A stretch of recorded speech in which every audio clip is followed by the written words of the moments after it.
"Sell that truck already," my daughter-in-law sneered in the living room. "That rusted junk isn't even worth towing to a scrapyard." My son laughed. "Leave it. The old man's gone. His accounts are ours. The house is ours. Nobody wants that broken-down truck." And they did take everything the moment I disappeared: my money, my home, and every document I had built over 40 years. But they forgot the one thing sitting under dust in my garage. Inside its rusted wheel well, I had hidden a secret powerful enough to bring federal agents to their door. This story starts quietly, but it won't leave you unchanged. Before we dive in, take a moment to leave me a comment. Have you ever had to make an impossible choice to protect someone you love? I read every comment you leave. Your voice matters here. Some details in this story have been adapted for reflection and impact. What matters most is the lesson it carries. I trusted my son when he asked me to sign those papers on October 7th, and that trust nearly cost me my life. Wade Rice, 42, arrived at my front door that Saturday afternoon carrying a wicker basket of Honeycrisp apples and wearing the careful smile of a man who had rehearsed this moment. I'm Jerome Rice, 72 years old with calloused hands from 40 years as a Ford safety inspector, and I sat in my Dearborn living room watching the October light filter through curtains my late wife had chosen 35 years ago. My son set the basket on the coffee table between us. "Dad, this is just asset protection," he said, sliding a manila folder across the mahogany surface. "In case your health declines, we need to make sure everything is secure."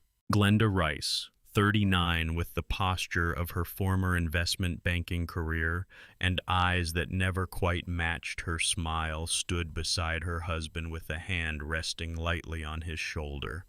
She nodded at me with what looked like concern. I opened the folder.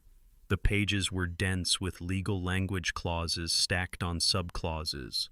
Wade pointed to 3 yellow tabs marking signature lines. "It's standard estate planning," he said, "just formalities." I'd spent 4 decades reading safety contracts at River Rouge Assembly Plant, parsing liability clauses that could cost Ford millions if I missed a word. But sitting there with my son, with the autumn sun warming the room where his mother and I had raised him, I didn't read closely. I trusted him. I signed where he pointed, my pen scratching across the pages in the silence broken only by the ticking of Susan's grandmother clock in the corner. Wade gathered the folder quickly. Glenda squeezed his shoulder. They stayed for 20 minutes talking about Wade's work as a logistics coordinator and whether I needed help with yard maintenance before winter. Normal things, family things. Then they left, taking the signed papers with them. That evening, I pulled out my copy of the documents. I sat at my desk under the brass lamp Susan had bought at an estate sale in 1998, the one she said gave the best reading light in the house. I started from page 1 this time. By page 4, my chest felt tight. Durable power of attorney. That's what I'd signed. Not asset protection. Full legal authority over my financial accounts, my property, my investments. Wade could access everything, sell anything, transfer funds without my signature. The document was effective immediately. I worked 40 years reading contracts at Ford. I didn't need a lawyer to understand what this one meant. How long had he been planning this week's month since before his mother died 8 months ago? I set the papers down carefully. My hands weren't shaking. That surprised me. I stood, poured myself 2 fingers of whiskey from the bottle Wade had given me last Christmas, and sat back down. The house was quiet. Too quiet the way it had been since Susan passed in February. The kind of quiet where you hear the furnace click on, hear your own breathing, hear your thoughts turning over like gears in an engine you're trying to diagnose. The question wasn't what my son wanted. The question was, how long had he been planning this? 3 days passed. I didn't confront him, didn't call my lawyer, didn't let my face show a single crack. 40 years on an assembly line teaches you one thing: never stop a machine until you understand exactly how it's broken. On October 10th, Wade called saying he and Glenda wanted to stay overnight, citing concern about my health. I said that would be fine. They arrived at 6 with takeout from the Italian place on Michigan Avenue, the one Susan and I used to go to on Fridays. We ate at the kitchen table. Wade asked about my blood pressure medication.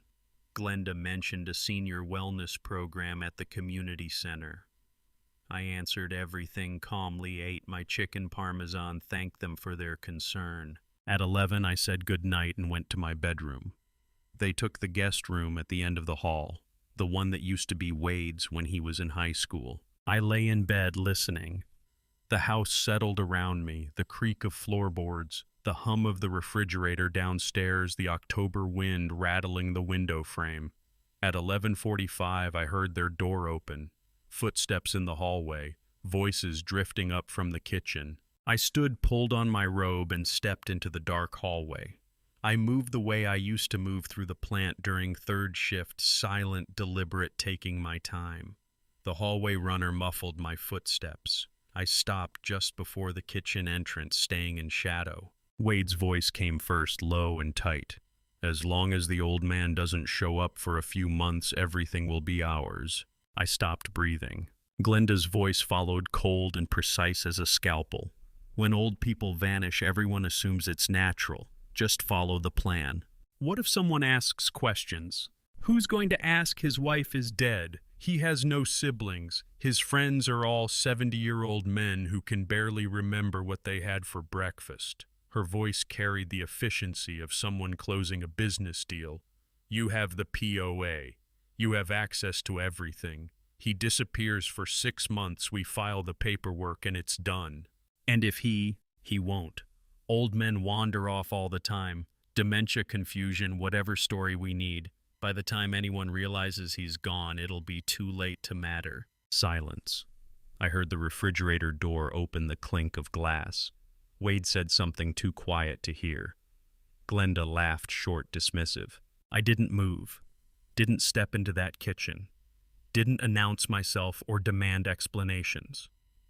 I stood in the dark hallway between the bedroom where I'd slept beside my wife for 47 years and the kitchen where my son was planning to erase me, and I made a choice. I slipped back to my bedroom as silent as if I had heard nothing. I closed the door, pulled off my robe, climbed into bed, lay still, eyes open, staring at the ceiling where headlights from passing cars swept across the plaster in slow arcs. My son wasn't just stealing from me, he was planning to make me disappear. And my daughter-in-law, cold, methodical Glenda, she was the architect. I lay down in bed and closed my eyes. Pretending to sleep was something I did for 40 years at Ford whenever I wanted people to think I wasn't paying attention. I didn't sleep that night, not out of fear, but because I was starting to build a plan. By the time false dawn grayed the bedroom window, I had a list of 5 names and 12 tactical steps. The first name was Lowell. The first step was getting out of bed before Wade and Glenda woke up. At 6 o'clock that morning, I stood in my garage and made the first call. The F-150 sat under flickering yellow fluorescent light, its hood cold under my palm, the air thick with the familiar scent of motor oil and concrete dust. This garage had always been my space. Wade never came in here, never had, not since he was 12, and I'd tried teaching him to change spark plugs. He hated getting his hands dirty. That fact, which had disappointed me for 30 years, was about to save my life. I pulled out my cell phone and dialed. Lowell Myers, 70 years old with silver hair and the sharp instincts earned from 23 years as a Detroit PD criminal detective, answered on the second ring despite the early hour. Jerome, his voice was alert, concerned. It's 6 in the morning. I need you to help me set something up, I said. Don't ask why yet. Silence. Not confusion, calculation. I could hear him thinking through the phone, running through scenarios the way he used to run through crime scenes, looking for what didn't fit. Are you okay? He asked finally. Not yet, I said, but I will be. Another pause, shorter this time. When do you need me? Today. Can you meet me at the diner on Greenfield at 8? I'll be there. He didn't ask what it was about. didn't press for details. 40 years of friendship teaches you when to ask questions and when to just show up. We'd met in 1983 when he was a rookie detective investigating a hit-and-run near the plant, and I was the Ford safety inspector who'd spotted the fabricated brake failure report. He'd closed that case in 4 days. We'd been friends ever since. 40 years of friendship, that was what I had with Lowell. 42 years of fatherhood, that was what I thought I had with Wade.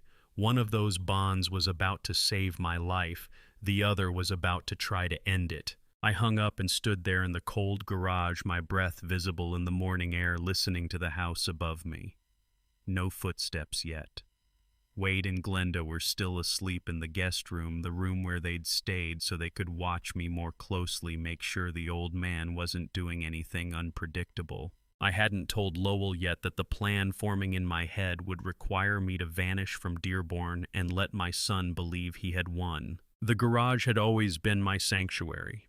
The law office would become my armory. 2 days later, on October 13th, I walked into Denise Archer's office at 9 in the morning. Denise Archer, 48, an estate and elder law specialist with a reputation for meticulous detail and 12 years of handling my legal affairs, looked up from her mahogany desk as I entered with unusual urgency in my posture. Her office was all dark wood and floor-to-ceiling files, warm lighting that made you feel like important things were being protected here. She'd handled Susan's estate after she passed. She'd helped me set up the trust for Anders when he was born. She knew my family better than anyone outside of it. "Jerome," she said, standing, "you sounded urgent on the phone. What's going on?" I sat in the leather chair across from her desk and pulled 3 handwritten pages from my jacket pocket. "I need to execute 3 documents today, no delays." She took the pages, reading quickly. Her expression shifted from curious to concerned to something harder, professional focus. "You want to revoke the power of attorney you just signed to Wade?" "Yes, but I don't want to file it yet. I want it notarized, dated today, and held in your custody, unfiled." Her eyes narrowed. "Jerome, what is going on?" "Nothing," I said calmly. "I'm just preparing for all contingencies." She studied me for a long moment. 12 years of working together meant she could read me better than most. But I'd spent 40 years keeping my face neutral during safety inspections where one wrong expression could cost someone their job. I didn't let anything show. "All right," she said finally. "What else?" "Second, I want to revise my will. Establish a trust fund for my grandson Anders, $800,000 locked until he turns 25. Education and business startup only." She made notes. "And third, add a clause if I go missing for more than 10 days, my F-150 transfers immediately to Lowell Myers along with any items stored in it, no probate, no waiting period." Her pen stopped moving. "Jerome, and if I don't contact you within 10 days from today," I continued, my voice steady, "file the POA revocation with the court and trigger everything. The trust, the transfer, all of it." She set down her pen. "You need to tell me what's happening." "I'm not asking for advice, Denise. I'm executing decisions I've already made. Can you do this, or do I need to find another attorney?" That was harsh. I saw it land. But I needed her to understand this wasn't a discussion. She picked up her pen again.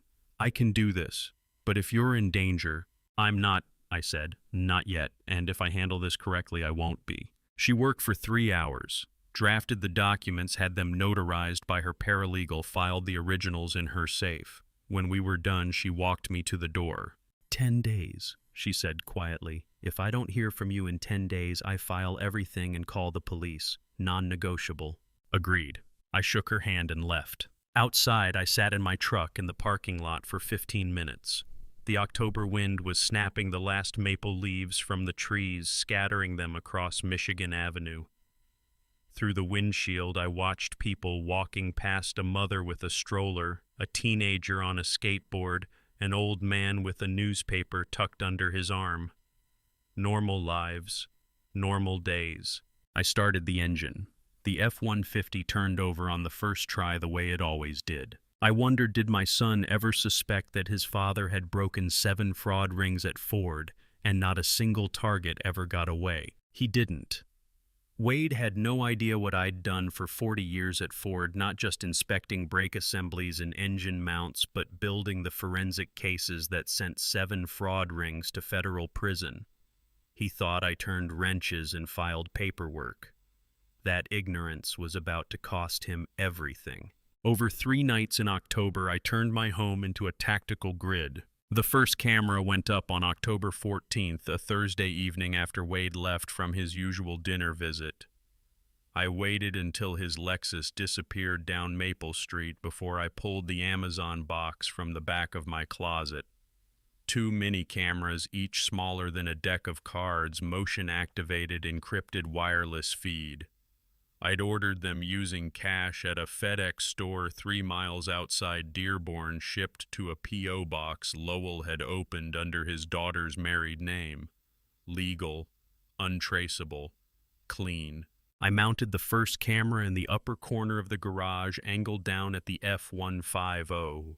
The adhesive backing stuck to the painted drywall without leaving residue. From the floor, it looked like an electrical junction box, gray, unremarkable, exactly the kind of thing people's eyes slide past without registering. I tested the angle using my phone. Perfect sight line to the truck bed, the driver's door, the workbench where I kept my tools. Every device placed inside my own property, fully legal. No warrant needed for what I record in my own home. For 35 years, this house was a sanctuary. Now it was a crime scene waiting to document itself. The difference didn't break my heart. It clarified my purpose. The second camera went up on October 15th in the living room, positioned behind the decorative molding above the bookshelf, aimed at the safe where I kept important documents. Or rather, where Wade thought I kept important documents. The real ones were already at Denise's office, locked in her vault. But Wade didn't know that. When he came looking, and he would come looking, the camera would capture every second. I synced both feeds to an encrypted cloud account, accessible only by password and fingerprint. Tested the motion activation. Watched myself on my phone screen as I walked through the living room, opened the safe, closed it again.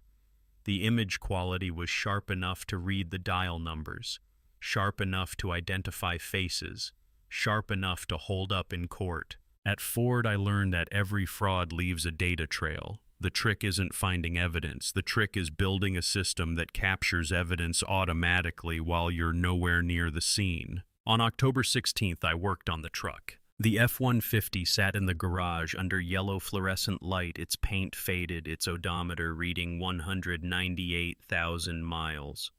Wade had called it junk last month when he'd suggested I trade it in for something newer, something safer.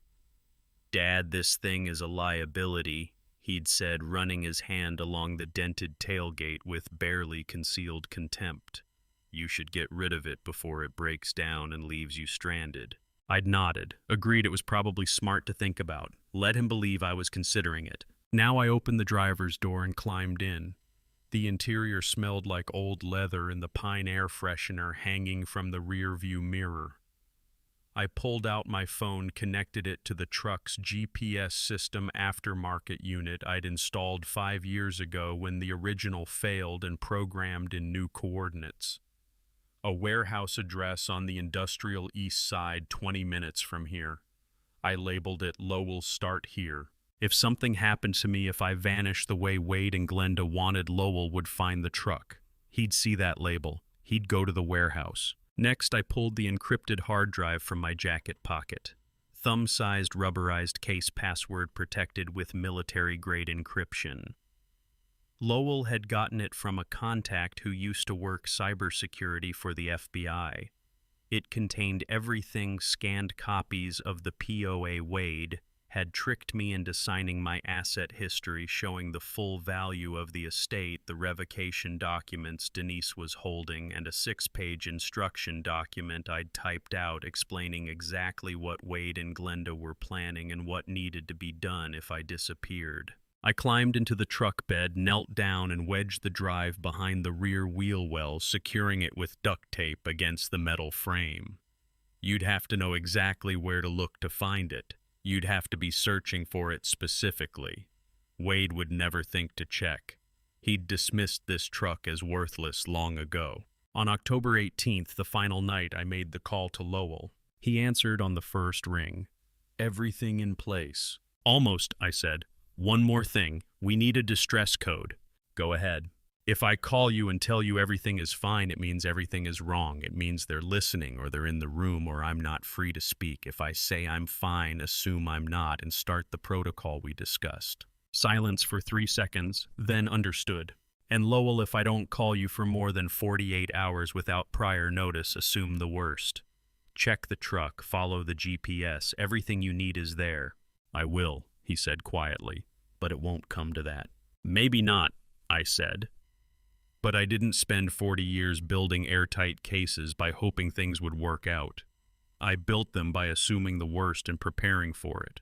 After I hung up, I walked out to the garage one final time, stood there under the yellow overhead light looking at the F-150, the dented tailgate, the faded paint, the cracked side mirror I'd been meaning to replace for 2 years. Wade had stood in this exact spot last month and called it junk. Said it was embarrassing to have parked in front of the house, suggested I donate it and take the tax write-off. My son called this truck a piece of junk. He had no idea that piece of junk held everything needed to bring him to justice. I turned off the garage light and walked back into the house. Upstairs, I could hear Wade and Glenda moving around in the guest room. They'd stayed over again tonight, citing concern about my health, wanting to make sure I was eating properly, sleeping well, taking my medications. Watching me, waiting, I went to my bedroom and closed the door. Sat on the edge of the bed in the dark, listening to the house settle around me. They thought they were hunting me. They had no idea I'd already built the trap. But I didn't know they'd been watching me for months. Not until Lowell showed up on October 22nd and changed everything. The gray sedan had been parked at the end of Maple Street for 3 consecutive mornings, and I hadn't noticed until Lowell pointed it out. He arrived at 7:30 in the morning, the October fog still clinging to the street, condensation beating on car windows. I was in the kitchen brewing coffee when I heard his knock, 3 sharp raps the way he always announced himself. I opened the door, and he stepped inside without his usual greeting. "That sedan," he said, nodding toward the window. "End of the block, 3rd morning in a row." I looked. Gray 4-door nondescript parked under the maple tree where the streetlight didn't quite reach. I'd walked past it yesterday taking out the trash. Hadn't registered it as anything but another neighbor's car. "I didn't notice," I said. "That's the point," Lowell said quietly. He pulled out his phone, tapped through to a photo he'd taken of the license plate. "Ran it through a contact at the DMV this morning. Registered to a private investigation firm in Detroit, Summit Surveillance Solutions." My chest tightened. "How long?" "I spotted it Friday. Same position, same time, 7:15 a.m. Saturday, too. This morning makes 3. "But how long have they been watching?" Lowell pulled a folded paper from his jacket pocket. Names, dates, invoice numbers. He'd called in more favors, pushed harder on his old Detroit PD contacts. The PI's name was Pierce Ramsey. 50 years old, 2 decades in surveillance work, specialty in asset tracking and domestic investigations. And Glenda Rice had hired him in mid-August. For 2 months, someone sat in that car and documented my life. When I left, when I returned, when I was alone. They built a hunting schedule, and I walked through my days completely unaware. 2 months, Jerome, Lowell said, his voice low. They've been watching you for 2 months. Every habit, every visitor, every time you're alone. I sat down at the kitchen table. The coffee pot gurgled behind me, filling the room with the smell of dark roast. Outside, the gray sedan sat motionless under the maple tree. Pierce Ramsey. I could see him now, a shape behind the tinted windshield, probably drinking his own coffee, watching my house, logging the time Lowell arrived, noting how long he stayed. Since when, I asked, Lowell unfolded the paper one more time, ran his finger down to a highlighted line. August 14th. I nodded slowly. August 14th. 3 weeks before Wade brought those papers for me to sign. 3 weeks before the POA. They'd planned this long before that October afternoon when my son sat in my living room with his rehearsed smile and his basket of Honeycrisp apples. The first week, I just needed you to confirm it. What do you want to do? Lowell asked. I stood, walked to the window, looked out at the sedan. Pierce Ramsey had no idea Lowell had spotted him. No idea his client's target had a retired Detroit detective for a best friend. No idea the surveillance had flipped, that he was now the one being documented. Nothing, I said. Let him watch. Let him think I don't know. Lowell studied me for a moment, then nodded. You're using yourself as bait. I'm using their plan against them, I said. They think they're gathering intelligence. They're actually building my evidence file. Every day that investigator sits out there, he's documenting that this was premeditated, that they studied me, mapped me, planned how to make me disappear. That's conspiracy. That's not impulse, that's intent. The warehouse wasn't a hiding place. It was a hunter's blind. You don't run from the wolf. You prepare the ground and wait for the wolf to make its move on terrain you've already mapped. 3 days later, on October 25th, Lowell and I drove 12 miles west of Dearborn to a warehouse owned by a retired friend of mine who'd moved to Florida 8 years ago. Carl Davidson, 74, former Ford logistics supervisor, had kept the property for reasons he could never quite articulate. Nostalgia, maybe. Insurance against ever needing to come back. He'd given me a key years ago when I helped him winterize the pipes before his first Florida December. The building was cinder block and corrugated metal sitting in a weedy lot surrounded by chain link fence. Inside it smelled like dust and motor oil and old cardboard, empty except for a few pallets stacked against the far wall. Lowell and I transformed it into a command center. We hauled in a small generator enough to power a laptop and a space heater. I set up the laptop on an overturned crate, routing the live feeds from my home cameras through an encrypted VPN. The screen split into 2 windows: garage on the left, living room on the right. Both angles clear, both recording continuously to the cloud. 3 weeks of rations, canned soup, bottled water, crackers, instant coffee. I stacked them in the corner with military precision. Backup blood pressure medication in a labeled pill bottle, a camp stove, 2 wool blankets, a folding chair, a battery-powered radio. I mapped the routes on paper, no digital trail, no GPS history. 4 miles from the forest abandonment point to the warehouse. 80 minutes at my steady walking pace. I'd timed it twice already, once in daylight and once after dark, wearing the same boots I'd wear when it mattered. Inside my right boot, exactly $200 in 20s folded tight. 1 pre-programmed burner phone with 3 numbers saved: Lowell Denise, emergency only. Everything timed down to the minute. No improvisation, no luck, just preparation meeting opportunity. Lowell walked the perimeter of the warehouse, testing the locks, checking sight lines from the road. When he came back inside, he looked at the laptop screen showing my empty living room, the generator humming quietly in the corner, the stacked supplies. How long do you plan to stay here? He asked. I looked at the screen. My living room in sharp digital clarity, the safe on the wall, the bookshelf, the chair where Susan used to read in the evenings. Everything exactly as I'd left it.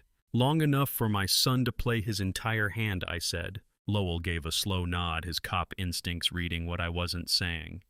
And if he doesn't, I smiled for the first time in days.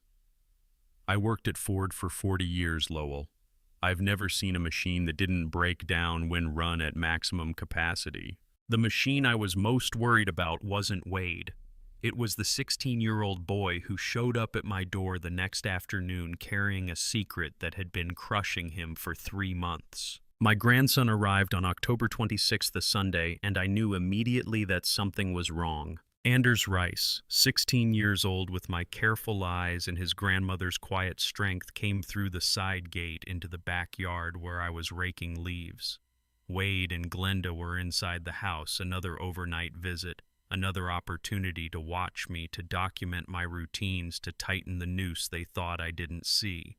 "Hey, Grandpa," Anders said. His voice was steady, but his hands were shoved deep in his jacket pockets. "Mom said you might need help organizing the garage." "I could use the company," I said. We walked to the garage together. I pulled the door shut behind us, not all the way, just enough that we had privacy without it looking suspicious. The fluorescent lights flickered on. Anders picked up a wrench from the workbench, turned it over in his hands, set it back down. He didn't look at me when he spoke. "Are you okay, Grandpa?" he whispered. "Truly okay?" I stopped sorting through the toolbox, looked at him, really looked at him. His jaw was tight, his shoulders were hunched like he was bracing for impact. 16 years old, still young enough to believe his parents were good people, old enough to recognize the sound of something wrong, and carrying that weight alone for 3 months while his grandmother died and his grandfather smiled through Sunday dinners. "I'm fine," I said quietly, "but I need you to hold on to something for me." I reached into my pocket and pulled out my old phone. Not the smartphone I used daily, the flip phone I'd kept for emergencies, paid for in cash. No connection to my regular accounts. I'd loaded it with one contact, Lowell's number. I pressed it into Anders' palm. "Keep this," I said. "Don't turn it on unless you absolutely have to. If anyone asks, say you don't know where I left it, and don't let your parents see it." He stared at the phone. His hand closed around it. He didn't ask why, didn't ask what was happening, just nodded and slipped it into the inside pocket of his jacket, the one with the zipper. That's when he started crying. Not loud, not the kind of crying that would carry through the garage door to the house where his parents sat drinking coffee in my kitchen. Just silent tears running down his face while he stood there holding a wrench in one hand and my secret in the other. "Grandpa," he whispered, "3 months ago I heard Dad and Mom talking. I didn't understand all of it, but I was scared that you would disappear and no one would know why." 3 months ago, August, the same month Glenda hired Pierce Ramsey to start surveillance. The same month they began building their intelligence file on my routines, my habits, my vulnerabilities. Anders had heard something, a fragment of a conversation, a piece of the plan, and he'd been carrying it alone ever since. "I know," I said softly, "and I'm not going to disappear, not the way they want me to." He looked up at me. "What are you going to do?" "Something your grandmother would have called stubborn," I said, "but necessary." I put my hand on his shoulder. "No matter what happens in the next few weeks, I need you to remember something.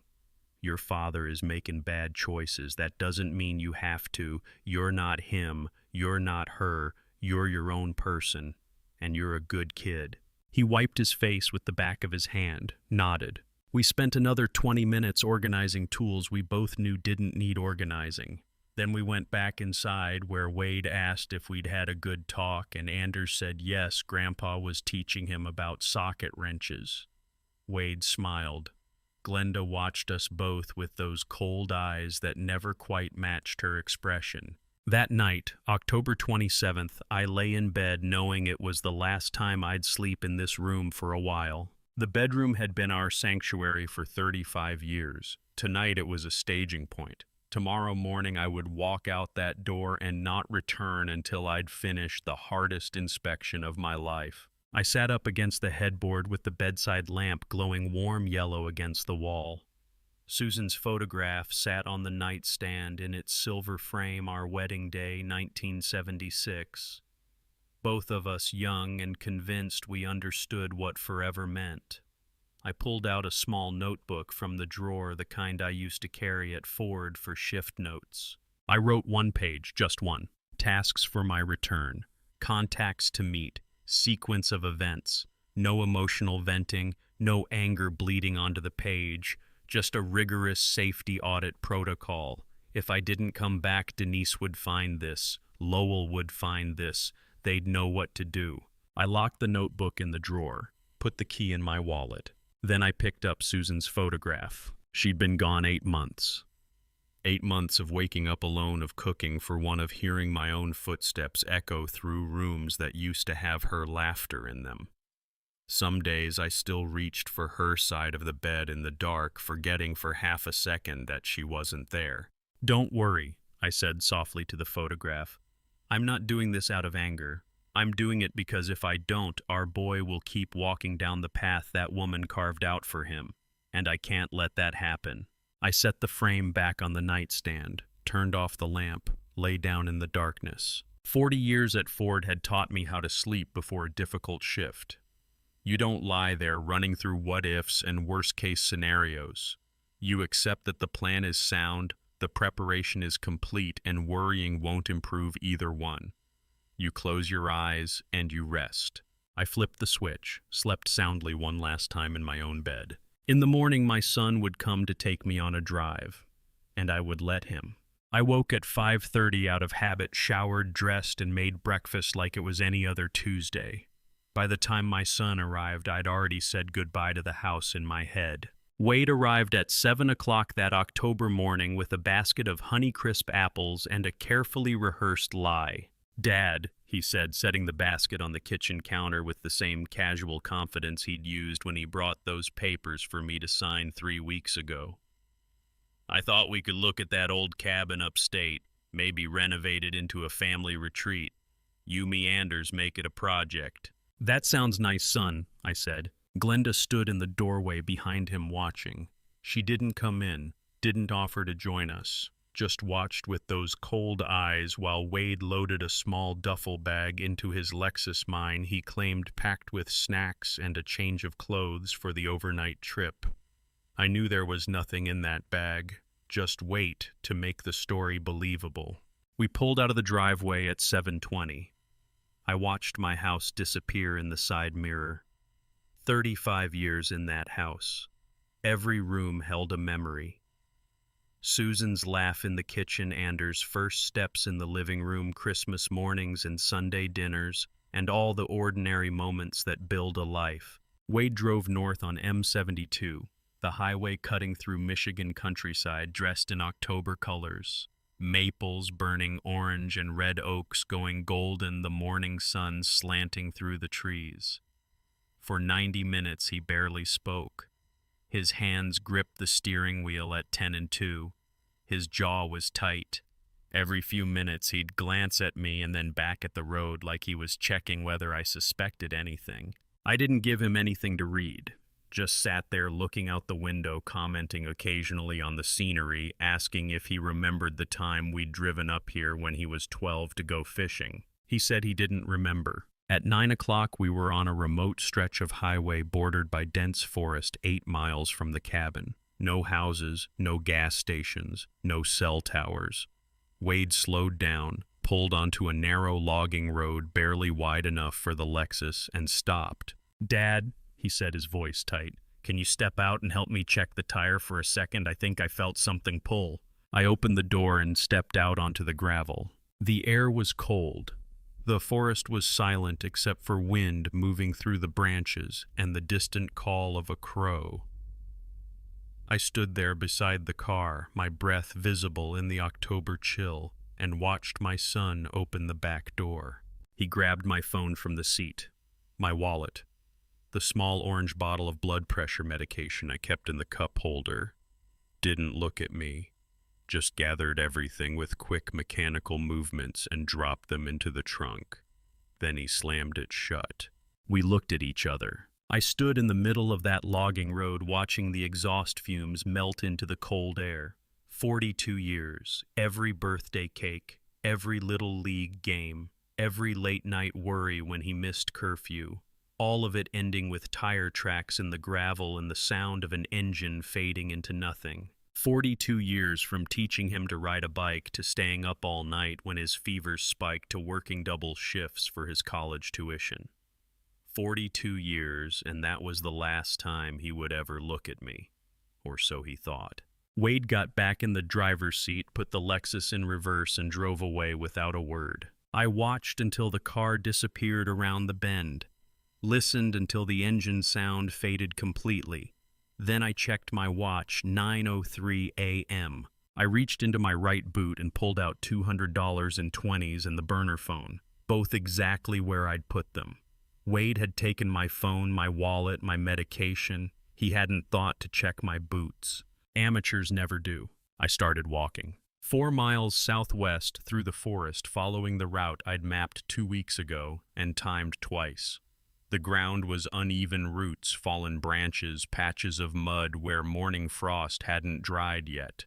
My boots crunched through dead leaves. The October sun filtered through the canopy in slanted beams. I didn't panic, didn't rush, just walked at the steady pace I'd practiced, counting steps, watching for the landmarks I'd memorized. The lightning-split oak, the creek crossing, the rusted no trespassing sign nailed to a birch tree. At Ford, I learned the difference between professionals and amateurs.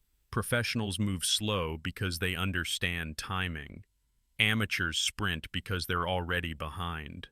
Wade was sprinting, and sprinting men make mistakes. 80 minutes later, I saw the warehouse through the trees. I unlocked the door with the key I'd kept in my jacket pocket, stepped inside, and pulled the door shut behind me. The space smelled like dust and motor oil and the faint chemical tang of the generator fuel. I fired up the generator. It caught on the third pull, settling into a steady mechanical hum. The laptop sat on the overturned crate exactly where I'd left it. I powered it up, logged into the encrypted feed, and watched the screen split into 2 windows. Camera 1, my living room in Dearborn. Empty. The safe on the wall, the bookshelf, Susan's chair. Camera 2, the garage, the F-150 sitting under yellow fluorescent light. Both feeds recording, both streaming to the cloud, both perfectly legal because they were documenting activity inside my own property. I filled the camp stove's reservoir with water and set the instant coffee beside it. While it heated, I sat in the folding chair and watched the empty rooms. He prepared well, I thought. 2 months of surveillance, professional investigator, timed abandonment on a remote road. But he made the mistake every greedy amateur makes. He moved too fast because he's desperate for cash. The water boiled. I poured it over the instant coffee grounds, watching the dark liquid swirl and settle. The warehouse was cold, but the generator kept the laptop warm and the coffee kept my hands from stiffening. I sat there for 6 hours, watched the empty rooms, logged the timestamps, ran through the contingencies. At 2:58 p.m., I saw movement on camera 1. The front door opened. My son walked into my living room, looked around like he was checking to make sure the house was truly empty, and closed the door behind him. The coffee had just finished brewing when camera 1 caught movement. My son had just walked through the front door. I checked the clock, 3 p.m., October 28th, 2023. Game on. For the next 3 days, I didn't move from that folding chair. I watched. I logged. I documented every mistake my son made with the methodical precision I'd used for 4 decades inspecting brake assemblies. Within 72 hours, my son made 7 distinct mistakes, and I logged every single one. The laptop sat on the crate in front of me, screen split between 2 camera angles. Living room on the left, garage on the right. Wade moved through both like a man who thought he had all the time in the world and none of it simultaneously. The warehouse generator hummed steadily in the background. I kept a notebook beside the laptop, old-school documentation, pen and paper, the way I'd been trained. Digital files could be questioned. Handwritten logs with timestamps carried weight in court. October 28th, 3:47 p.m. Wade opens the safe, removes documents. I zoom the feed and screenshot the pages he's reviewing: my will, my asset statements, my insurance policies. He studies them for 11 minutes, taking photos with his phone. October 28th, 6:22 p.m. Wade calls Glenda. The camera doesn't capture audio clearly, but I read his body language, pacing, animated hand gestures, relief flooding his posture. He thinks it's done. He thinks I'm gone. For 40 years at Ford, I inspected assembly lines for defects. A loose bolt here, a misaligned panel there. Small mistakes that cascaded into catastrophic failure. Wade was a loose bolt rattling at maximum RPM, and I was documenting every vibration. October 29th, 9:15 a.m. Wade drives to Wayne County Probate Court and files an emergency guardianship petition. I don't see this happen. I learn about it 4 hours later when Lowell calls the burner phone with an update from his courthouse contact. The petition claims I'm confused, possibly suffering from dementia, wandering without purpose. It requests temporary guardianship to protect my assets and welfare. I log it. Date, time, document number. Legal exposure filing false guardianship petition is perjury and fraud. October 30th, 10:42 a.m. Wade enters the bank. This I learn about from a different source. Celeste Marsh, 35. A sharp-eyed bank teller who took her fraud prevention training seriously called Denise's office that afternoon. Denise relayed the message to Lowell, who called me. Wade had withdrawn $47,000 from the joint checking account, the one I'd kept for household expenses and emergency access. Celeste flagged the transaction immediately. Large withdrawal. Account holder recently filed as mentally incompetent. Power of attorney on file, but circumstances suspicious. She placed a permanent audit notation on the account and kicked the file to the bank's fraud investigation department. I logged it with grim satisfaction. The banking system had its own immune response to fraud. Wade had just triggered it. October 30th, 2:30 p.m. Wade makes a phone call. I can partially hear through the living room camera's audio pickup. He's talking to Vernon Holbrook. Vernon Holbrook, 65, with grease permanently embedded under his nails and 30 years running the auto repair shop where I'd held a 40% stake since 1995. Wade is offering to sell my share. I hear fragments, estate planning, liquidate assets, family needs. Vernon's response comes through tinny but clear over speakerphone. Wade, I'm not selling. Your father built this business from the ground up. Something feels wrong about this timing. Dad wants to liquidate everything, Wade says, his voice tight. He's getting older. He wants things simplified. Then I'll wait to hear that from Jerome directly, Vernon says and hangs up. I note the refusal. Witness established. Vernon would testify if needed. I watched my son destroy himself in real time, frame by frame, decision by decision. Every phone call, every signature, every lie. And the hardest part wasn't the betrayal. It was knowing I couldn't stop him even if I wanted to. He had to finish digging before I could bury him in it. October 30th, 7 p.m. Glenda arrives. I watch them in the living room, sitting on the couch I'd bought with Susan in 1988. Wade's shoulders are hunched. Glenda's posture is straight, controlled. She's doing most of the talking. I can't hear the words, but I read the dynamic. She's directing, he's executing. She's the architect. He's the hammer. October 31st, 11:20 a.m. Wade calls a realtor. I catch the number on his phone screen when he sets it down on the kitchen counter. Lowell runs it through his contacts, Barbara Quinn, residential specialist, Dearborn area. Wade is inquiring about listing the house, asking about market value, average time to sale, whether the property can be listed while the owner is temporarily unavailable. The realtor asks questions. Wade can't answer cleanly. Where is the owner? Why isn't he handling this directly? Is there a power of attorney on file? Wade stumbles through responses. She says she'll need documentation. He says he'll get it to her. I log it. Another witness, another paper trail. October 31st, 4:15 p.m. Wade attempts to access my brokerage account online.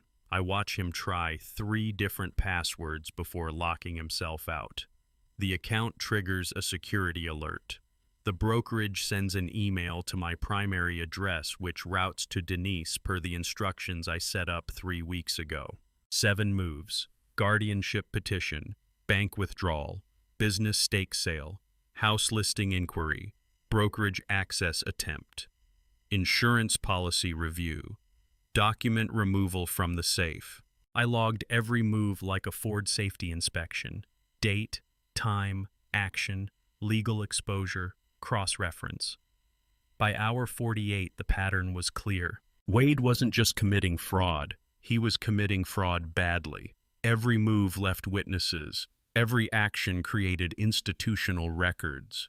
Every decision exposed him to criminal prosecution. By the third day, I counted 7 distinct legal and financial maneuvers. 7 in 72 hours. Back when I was an inspector, I told my team professional fraudsters move slow and careful. They understand that speed creates friction, and friction leaves evidence. Amateurs move fast because they're starving. They can't afford patience because they're already drowning. My son was too broke to be careful. I sat back in the folding chair watching the empty living room on camera 1. The coffee had gone cold in the tin cup beside me. The generator hummed.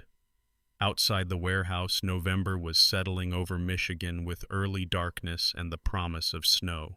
Wade thought he was winning. He thought I was gone, thought the assets were his, thought he'd executed the perfect crime.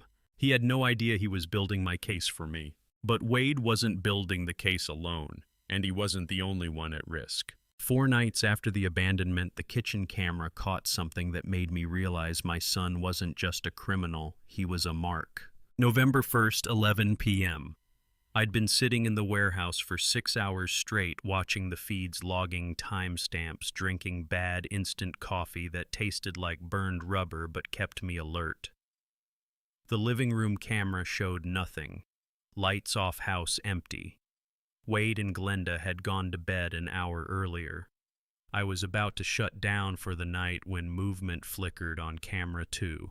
The kitchen. Glenda walked in wearing a dark robe, her hair pulled back, moving with the deliberate quiet of someone who didn't want to wake anyone. She didn't turn on the overhead light, just opened the refrigerator, letting that dim white glow illuminate the room, and sat down at my kitchen table with her phone. She made a call. The camera's audio pickup was decent but not perfect.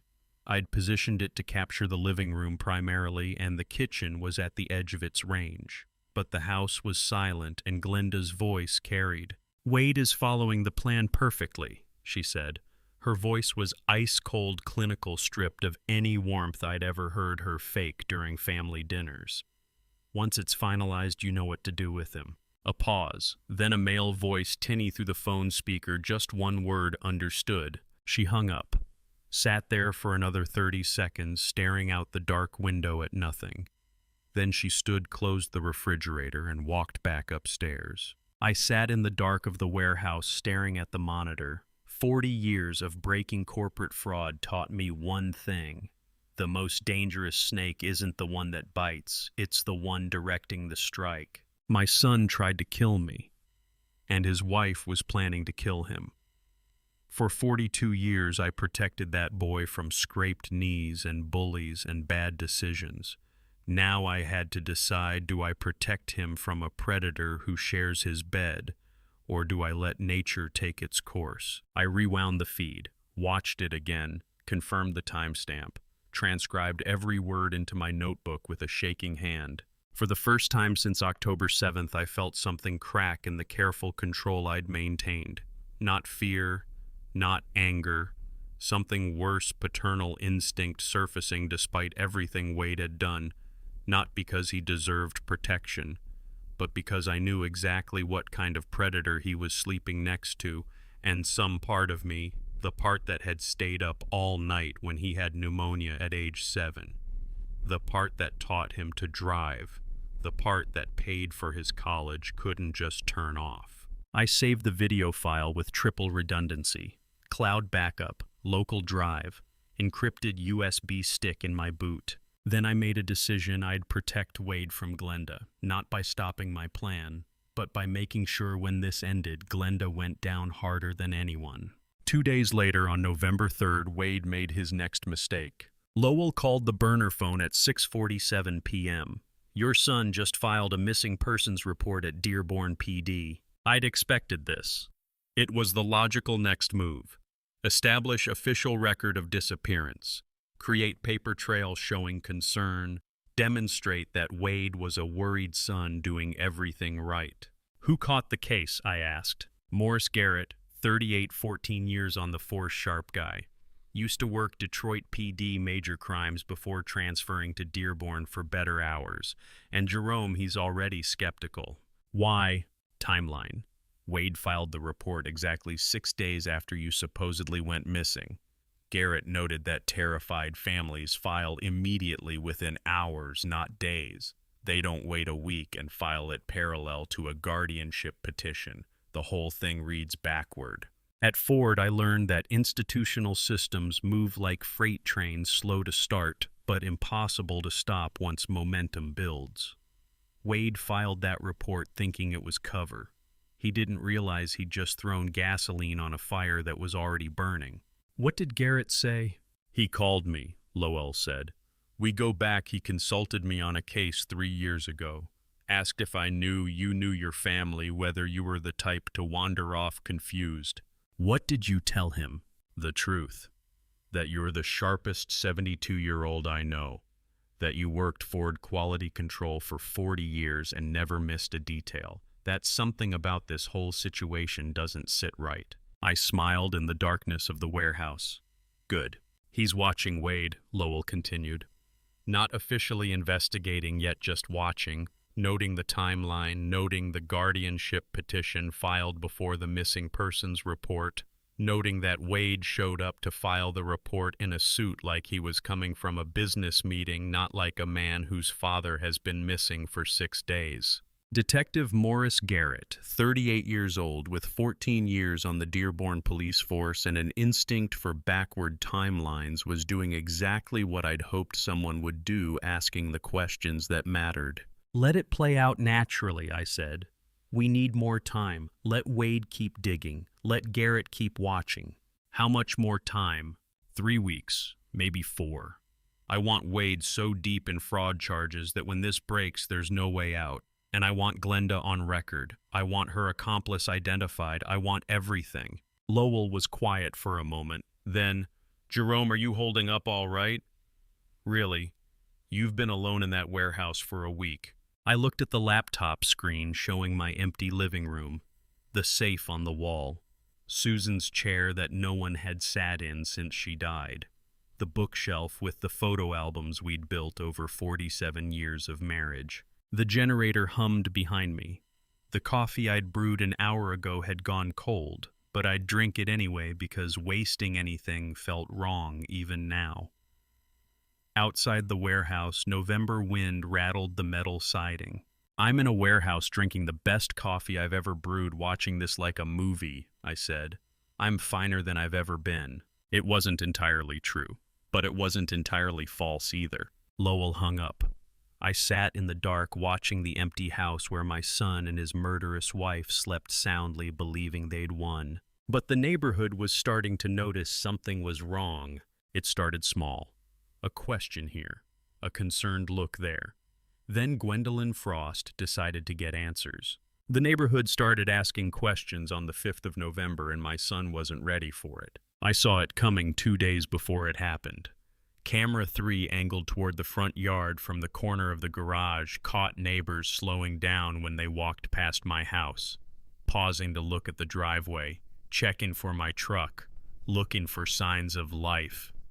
My morning walks had been a fixture on Maple Street for 20 years. 6:30 a.m. every day, rain or shine. When that routine disappeared without explanation, people noticed. Gwendolyn Frost noticed most of all. Gwendolyn Frost, 68 years old with sharp eyes that had watched Maple Street for 3 decades, approached Wade on the driveway on November 7th, late afternoon, with the directness of someone who had known his father since before he was born. She'd brought casseroles when Susan died. She'd watched Anders grow up. She knew our family. Wade was getting into his Lexus when she called across from her yard. "Wade," she said, walking toward him with purpose. "Where is your father? It's been over a week." I watched through this camera feed from the warehouse 12 miles away, my coffee going cold in my hand. Wade turned and I saw him shift into the performance he'd been rehearsing. Somber expression, concerned son, worried family member. "Dad's memory has been failing fast," he said, his voice carefully modulated. "We're incredibly worried. We've been trying to find him, working with the police." "I spoke to Jerome last week," Gwendolyn interrupted, frowning. "Tuesday morning he was sharp as a tack. We talked about the Tigers' pitching rotation for 20 minutes. Wade's face flickered, just for a second. Then Glenda appeared on the front step, moving with smooth precision. "Gwendolyn," she said, walking down to join them, her voice warm and concerned. "We appreciate your worry, but with the elderly the decline can happen overnight. One day they're fine, the next day they're confused, wandering. We're doing everything we can.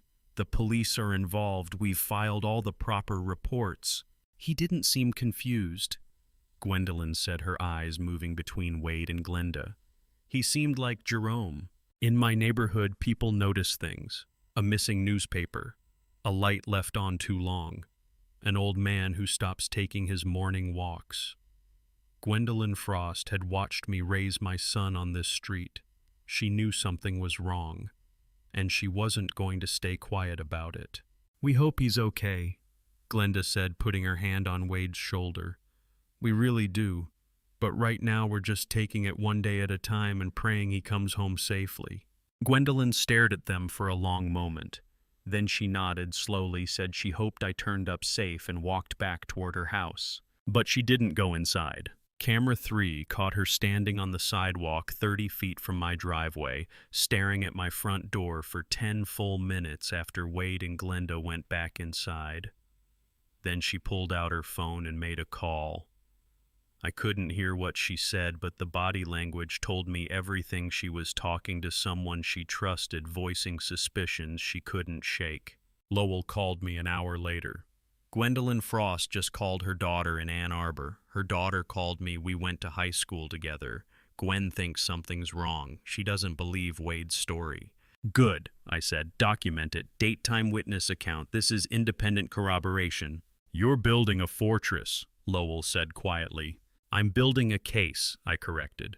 3 days later, on Saturday night, November 8th, Glenda threw a party. I saw it on camera, one at 9:07 p.m. The living room suddenly full of people. 2 women I didn't recognize, well-dressed, holding wine glasses, laughing. Glenda moving through my house like she owned it, which legally my son now did through the power of attorney I'd been tricked into signing. My things were still there.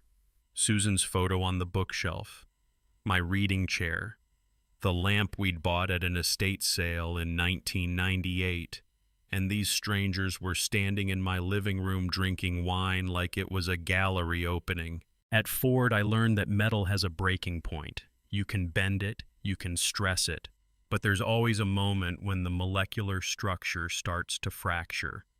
That night, I watched the first microfracture appear in my son's spine. Glenda raised her glass. I couldn't hear the words perfectly. The audio was muffled by laughter and background music, but I read her lips and caught enough. Finally, this property belongs to people who actually know how to leverage capital. The women laughed, toasted, drank. My son sat in the corner, far corner away from the group. His wine glass sat untouched on the side table next to him. His arms were crossed, his posture was closed, defensive. He wasn't participating, wasn't celebrating, just sitting there watching his wife perform for her friends in the house where he'd grown up, where his mother had died 8 months ago, where his father had raised him for 42 years. I zoomed the camera in on his face. I knew that expression. I'd seen it on the Ford assembly line 100 times, the look of a worker who'd just realized they'd made a catastrophic error that couldn't be undone. A bolt over-torqued until the threads stripped. A panel cut wrong. A measurement miscalculated. Wade wasn't drinking, wasn't laughing. He was sitting there understanding maybe for the first time what he'd actually done. Not the legal mechanics of it, not the financial fraud, but the moral weight, the irreversible nature of abandoning your 72-year-old father on a logging road. The fact that you can't unbecome the kind of person who does that. Glenda was celebrating, Wade was drowning. I sat in the dark warehouse watching my son sit in the dark corner of my living room, and I recognized something I hadn't expected to feel, a sliver of bitter satisfaction mixed with something that might have been pity if I let myself examine it too closely. My son didn't drink that night.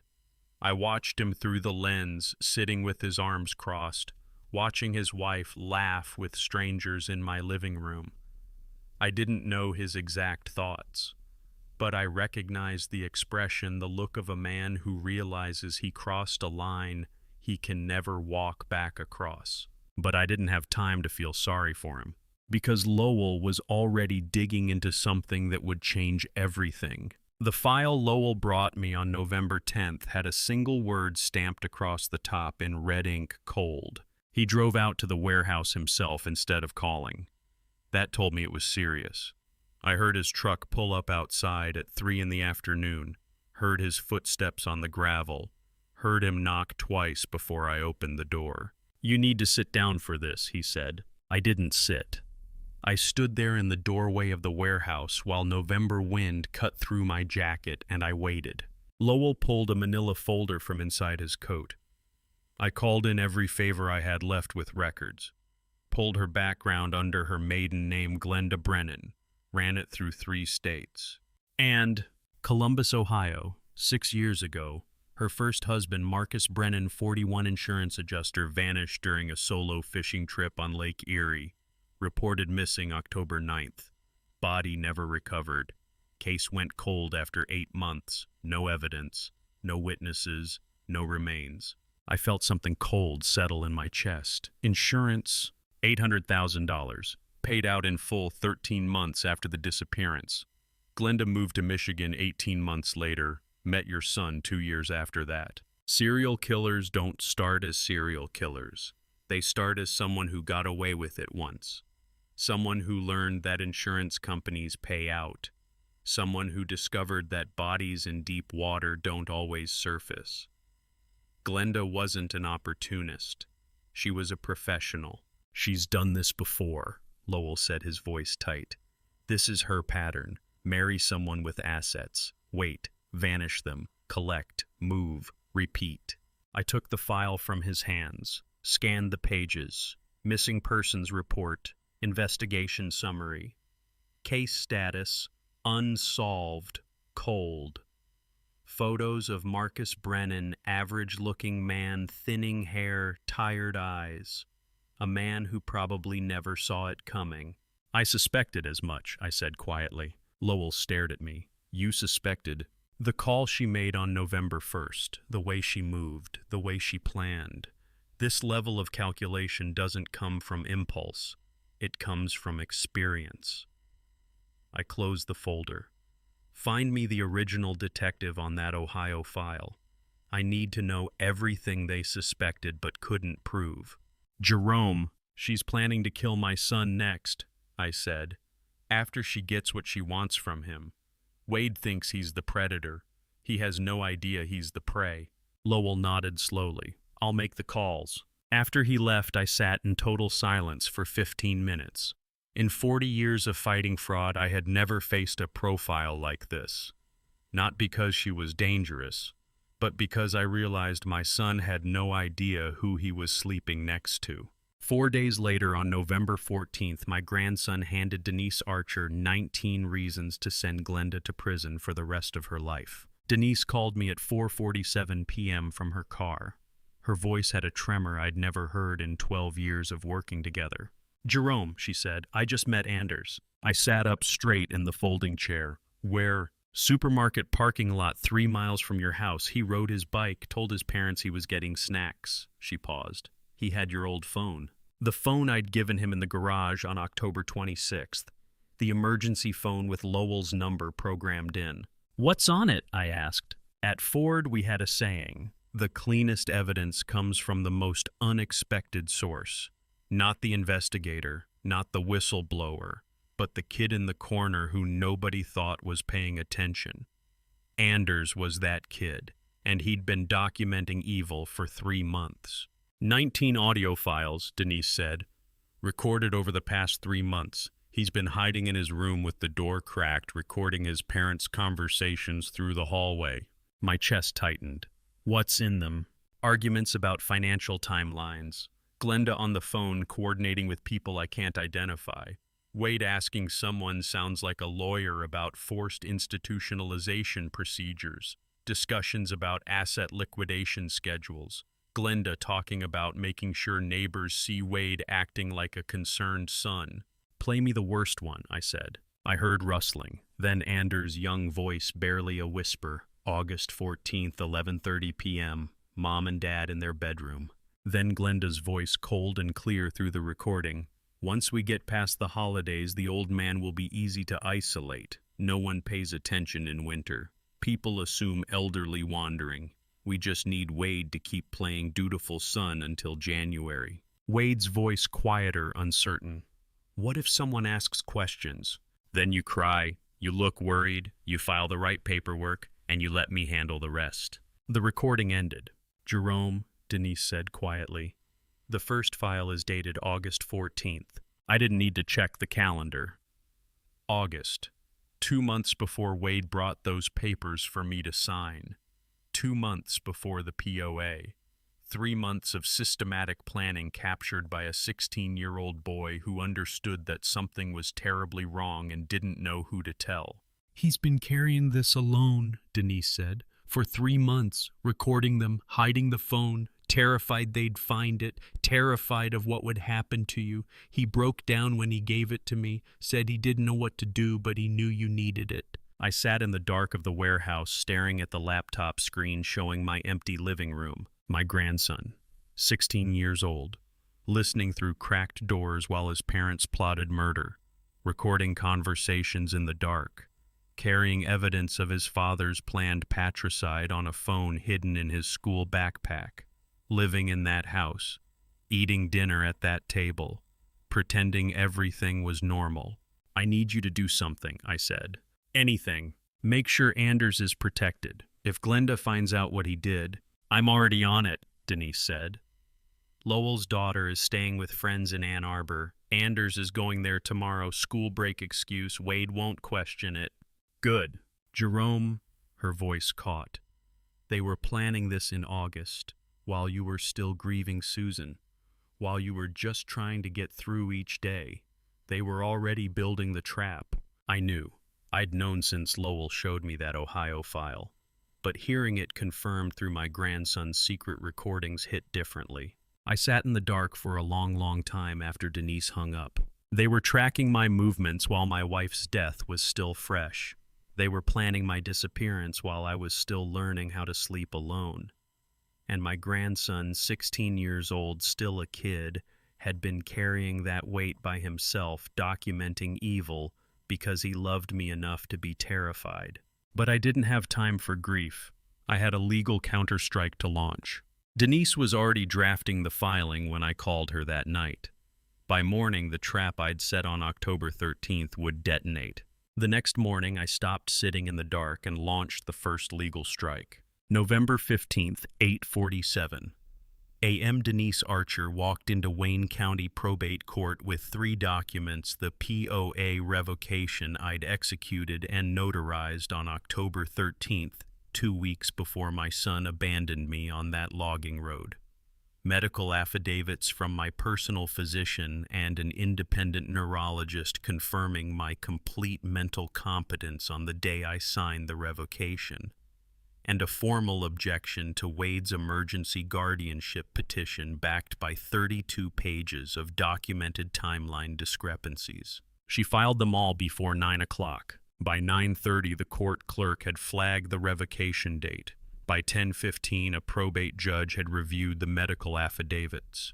By 11 o'clock, the court issued an emergency stay on all pending guardianship petitions, pending a mandatory 14-day hearing to resolve the conflicting claims. Every financial move Wade had made since October 28th, the bank withdrawal, the business partner outreach, the house listing inquiry, the brokerage access attempt, was instantly stripped of legal authority. At Ford, we built systems with fail-safes. If the primary brake failed, the secondary engaged. If the secondary failed, the emergency locked. I signed that revocation on October 13th. Wade pulled the primary brake on October 28th. Today, the secondary engaged. He just didn't know the emergency was still coming. My phone buzzed at 11:34 a.m. Text from Denise. Filed, handled. Everything Wade did since October 28th is hanging over an abyss. I read it and closed the laptop. Right on schedule. Now I just waited for my son to panic, and his reaction would tell me exactly how much more evidence we needed to lock down. The panic came faster than I expected. November 16th, 2:18 p.m.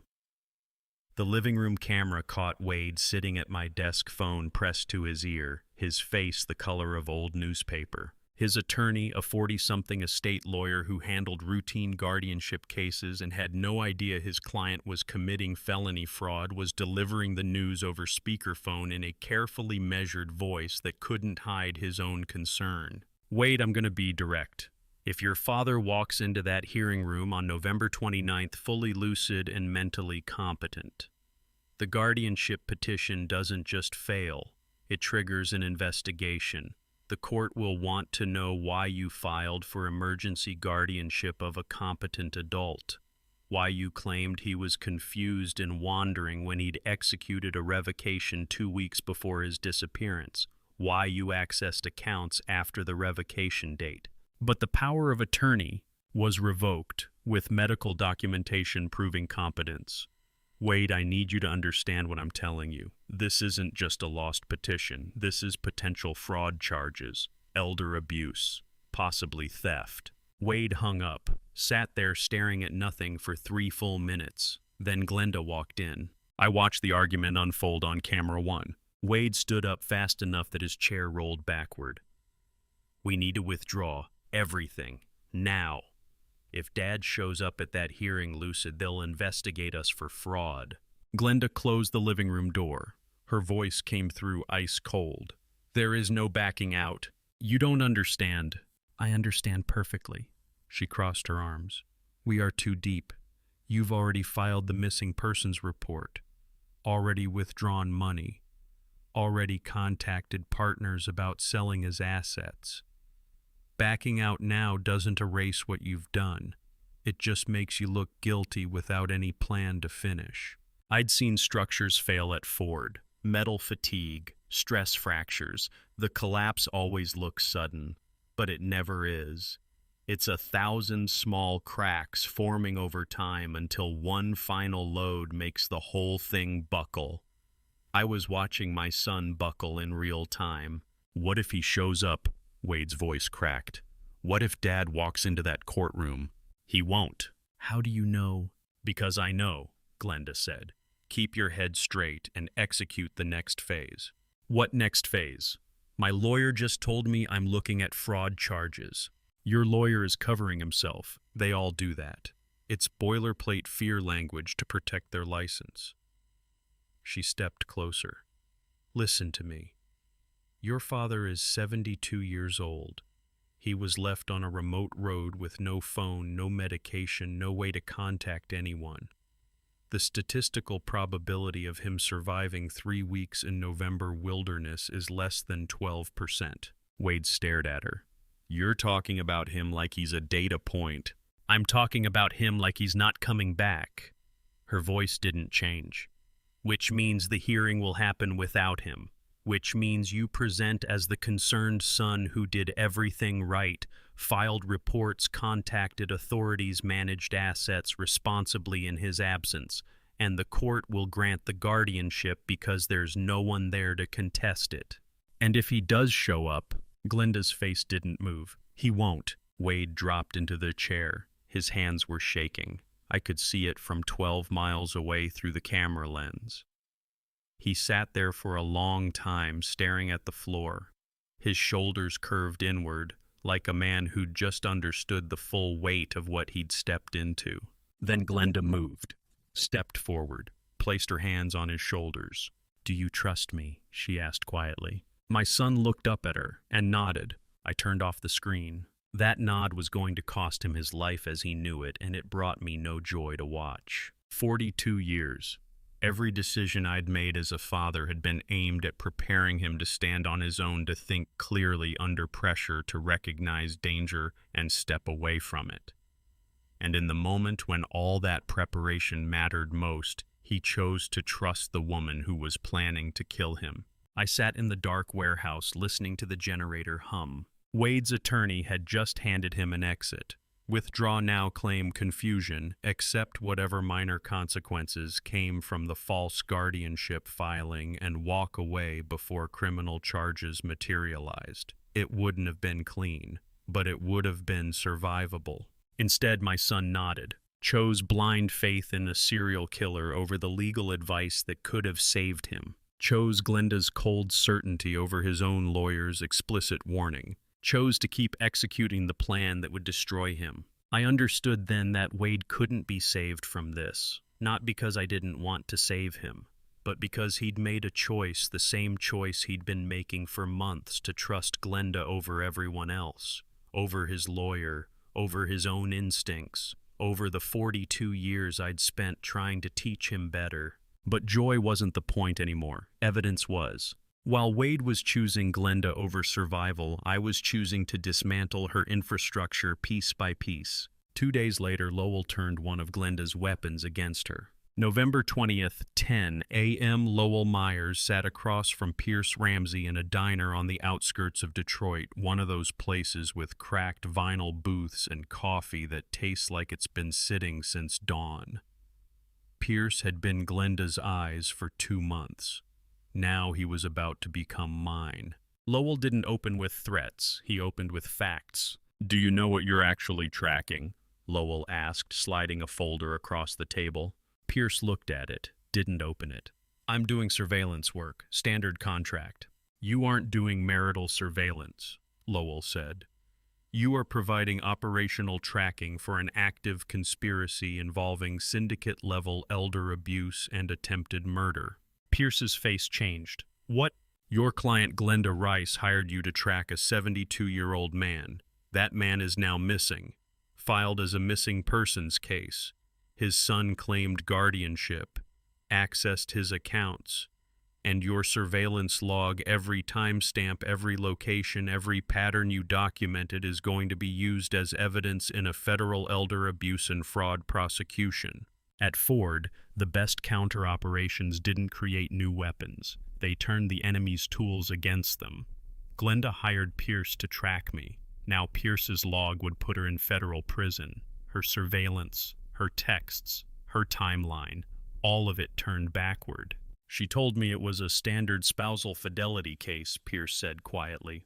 "Then you'll want to cooperate before federal charges attach to your license," Lowell said. "Because right now you're an accessory to conspiracy. But if you hand over that log voluntarily, you become a cooperating witness." Pierce stared at the folder for a long time. Then he pulled out his phone, opened his files, and started forwarding everything to Lowell's email. 80 pages. 2 months of tracking, timestamps, photos, pattern analysis, every text transmission Glenda sent him with instructions on where to focus, what times to watch, which locations mattered most. That evening, Lowell laid the folder on my desk in the warehouse. I flipped through it like a line manager auditing a bad shipment. Page after page of my life reduced to data points. October 15th, 6:32 a.m. Subject departed residence routine grocery run. October 18/7 p.m. Subject met unidentified male, later identified as Lowell Myers at diner conversation. Lasted 47 minutes. October 22nd, 9 a.m. Subject attended medical appointment. Dr. Patricia Halloway routine physical. Then I hit the start date, August 14th, 2 months before Wade brought me those papers. 3 months before the abandonment. They'd been tracking my movements since mid-August, building a map of my life, documenting my patterns, identifying my vulnerabilities. "This is third-party documentation," I said quietly. "Independent contractor, no family bias, time-stamped, geolocated." "It's bulletproof," Lowell said, "and it proves premeditation going back months." I closed the folder. "How long until Denise has it?" "She'll have it tomorrow morning." 2 days later, my son made his situation exponentially worse. November 22nd, 2:15 p.m. Wade walked into the bank and sat down across from Conrad Whitaker, the branch manager who'd handled our family accounts for 8 years. I didn't see this meeting. I learned about it 4 hours later when Denise called. But Celeste Marsh, the sharp-eyed teller who'd flagged Wade's $47,000 withdrawal 3 weeks earlier, was working the compliance desk that afternoon. And she heard everything. Wade was drowning. That much was clear from his opening. "Conrad, I need an emergency extension on the construction debt." Conrad pulled up the file. $1.8 million in commercial construction loans Wade had taken out 18 months ago for a project that had stalled. The debt was coming due December 31st. Wade needed more time. "Wade, you know the bank's position on extensions. We need collateral or a significant payment to restructure. In 40 years of fraud investigation, I learned that criminals don't go down for one charge. They go down for compounding charges. Each new crime adds years. Each new jurisdiction adds prosecutors. Wade started with elder abuse. Now he had forgery, guardian fraud, unauthorized withdrawals, and federal bank fraud. The sentence was building itself. My father is currently transitioning his entire $4 million portfolio directly to my name," Wade said. "I just need a 60-day bridge line to manage the construction debt. Once the estate transfer finalizes, I'll have full liquidity." Conrad frowned. "I thought your father was missing." "He is, but I have power of attorney. The guardianship petition is being finalized. The assets are in transition. I just need 60 days. Celeste Marsh, sitting at the compliance desk 8 feet away, started taking notes. Conrad approved a 60-day extension based on Wade's explicit representation that a $4 million estate transfer was in process.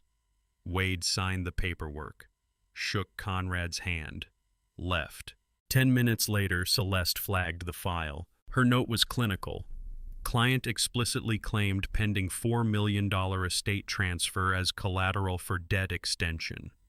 Cross-reference same client flagged for unauthorized $47,000 withdrawal November 3rd. Client's father filed as missing person November 3rd. Guardianship petition stayed November 15th pending competency hearing. Recommend immediate compliance review. Potential false statements to secure credit federal bank fraud. She routed it straight to corporate compliance. Corporate compliance routed it to their legal department. Legal flagged it for federal banking regulators. By 5 p.m., Wade's file was on a trajectory toward the FBI. Denise called me at 6:47 p.m. "Jerome," she said, her voice steady but carrying weight. "On top of elder fraud and forgery, Wade just added federal bank fraud to his docket." I let out a slow breath, not out of anger, but because I knew with every passing day my son's sentence was growing longer. "He told the bank manager the estate transfer was in process," Denise continued. "Used it as collateral to secure a debt extension. That's false statements to a financial institution for the purpose of securing credit. Federal crime, mandatory minimums, FBI jurisdiction. How long until they move on it?" "Banking fraud moves slow," she said, "but it moves inevitable. 30 days, maybe 45. They'll build the case quietly, and then it'll land all at once." I sat in the dark warehouse looking at Pierce Ramsey's surveillance log spread across my desk. 80 pages documenting 2 months of Glenda's operational planning. Anders' 19 audio files documenting 3 months of conspiracy discussions. The POA revocation proving Jerome's competence, the guardianship stay proving Wade's fraud, the bank withdrawal flag, the business partner refusal, the neighbor testimony, and now federal bank fraud. The case was building itself. Every move Wade made added another charge. Every charge added another prosecutor. Every prosecutor added more years. But I didn't have time to feel sorry for him, because somewhere in Dearborn, Glenda was making her next move. Her next move came 3 days later on Thanksgiving night, and it changed everything. The camera footage from that Thanksgiving night, freezing rain hammering the asphalt, steam rising from a single idling sedan, changed everything. November 25th, 11:27 p.m. My phone buzzed. Lowell. "I need you to look at something," he said. No greeting, no preamble, just urgency. I pulled up the laptop, logged into the surveillance feed Lowell had been running on Glenda since her November 1st phone call. He'd been watching her movements, documenting her patterns, waiting for her to make contact with whoever she'd been coordinating with. Tonight she had. The footage showed a deserted supermarket parking lot on the east side of Detroit. Freezing rain coming down in sheets. One sedan idling under a broken streetlight exhaust rising white in the cold. Glenda's car pulled in at 11:03 p.m. She got out, walked to the sedan. The driver's door opened. Raymond Cutler, 6'2", 240 pounds, fired from Detroit PD in 2019 for evidence tampering in a narcotics case, stood under the awning of a closed supermarket collar turned up against the freezing rain. He didn't look like someone you'd hire for legal work. "Who is he?" I asked. "Ray Cutler, former Detroit PD, dirty as they come. Took bribes, tampered with evidence, walked suspects for cash. They finally caught him in 2019 and fired him before he could take the pension. Now he freelances." "Freelances what?" "Whatever you're willing to pay for. Intimidation, evidence disposal, false reports. He's got connections to half the corrupt cops still on the force." I watched the footage. Glenda and Ray talked for 15 minutes in the freezing rain. Her body language was agitated, hands moving, head shaking, pacing. His was calm, controlled. At one point, he pulled out his phone, showed her something on the screen. She nodded. Then they separated. She got back in her car. He got back in his sedan. Both drove away in opposite directions. "What is she doing?" Lowell asked. "She's escalating," I said quietly. "She knows the legal walls are closing in. The POA revocation, the guardianship stay, the bank fraud investigation. She's bringing in someone who can fabricate evidence, intimidate witnesses, or worse. How do you calculate the exact moment when gathering evidence becomes enabling danger? For 3 weeks, I'd been watching, documenting, building an airtight case. Every move Wade and Glenda made added another charge, another prosecutor, another year to their sentences. The legal machinery was working exactly as I'd designed it. But dirty cops changed the equation. Dirty cops meant violence, meant planted evidence, meant witnesses who suddenly couldn't remember what they saw, meant investigations that went sideways because someone on the inside was working the other direction. "We need to move faster," Lowell said. "Not yet," I said. "We move when I say we move." But I was wrong. Before I tell you what happened next with my grandson, if you're still with me right now, comment A, if you think Jerome should act immediately, or B, if he should wait for more evidence. Add one sentence explaining why, because I want to know how you're reading this moment. Please note some details here are recreated to show the full scope of the threat, but the escalation pattern is what matters most. 2 days later, on November 27th, my phone rang at 4:18 p.m. "Anders," his voice was shaking. "Grandpa, what's wrong?" "She cornered me outside school, Glenda." My chest went tight. "What did she say?" "She said you abandoned me, that you're not coming back, that I need to start thinking about my future and who's actually going to take care of me." His voice cracked. "She offered to help with college money, said family loyalty matters, said I need to make smart choices about who I trust." "Did she threaten you?"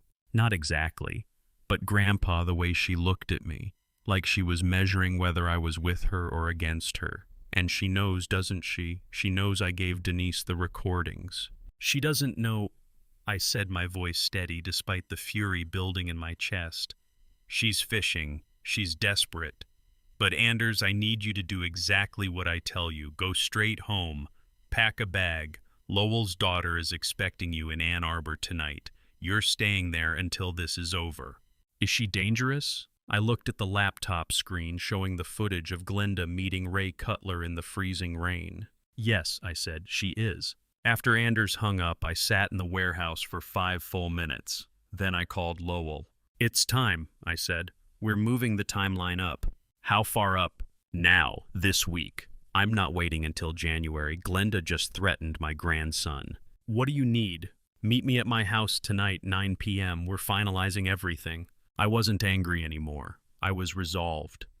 There's a difference. Anger burns hot and scatters your thinking. Resolve runs cold and sharpens every edge. That night I laid out my camping gear on the bedroom floor, the same equipment I'd packed for fishing trips to Lake Huron 40 years ago. Sleeping bag, camp stove, freeze-dried meals, water purification tablets, thermal underwear, a first aid kit.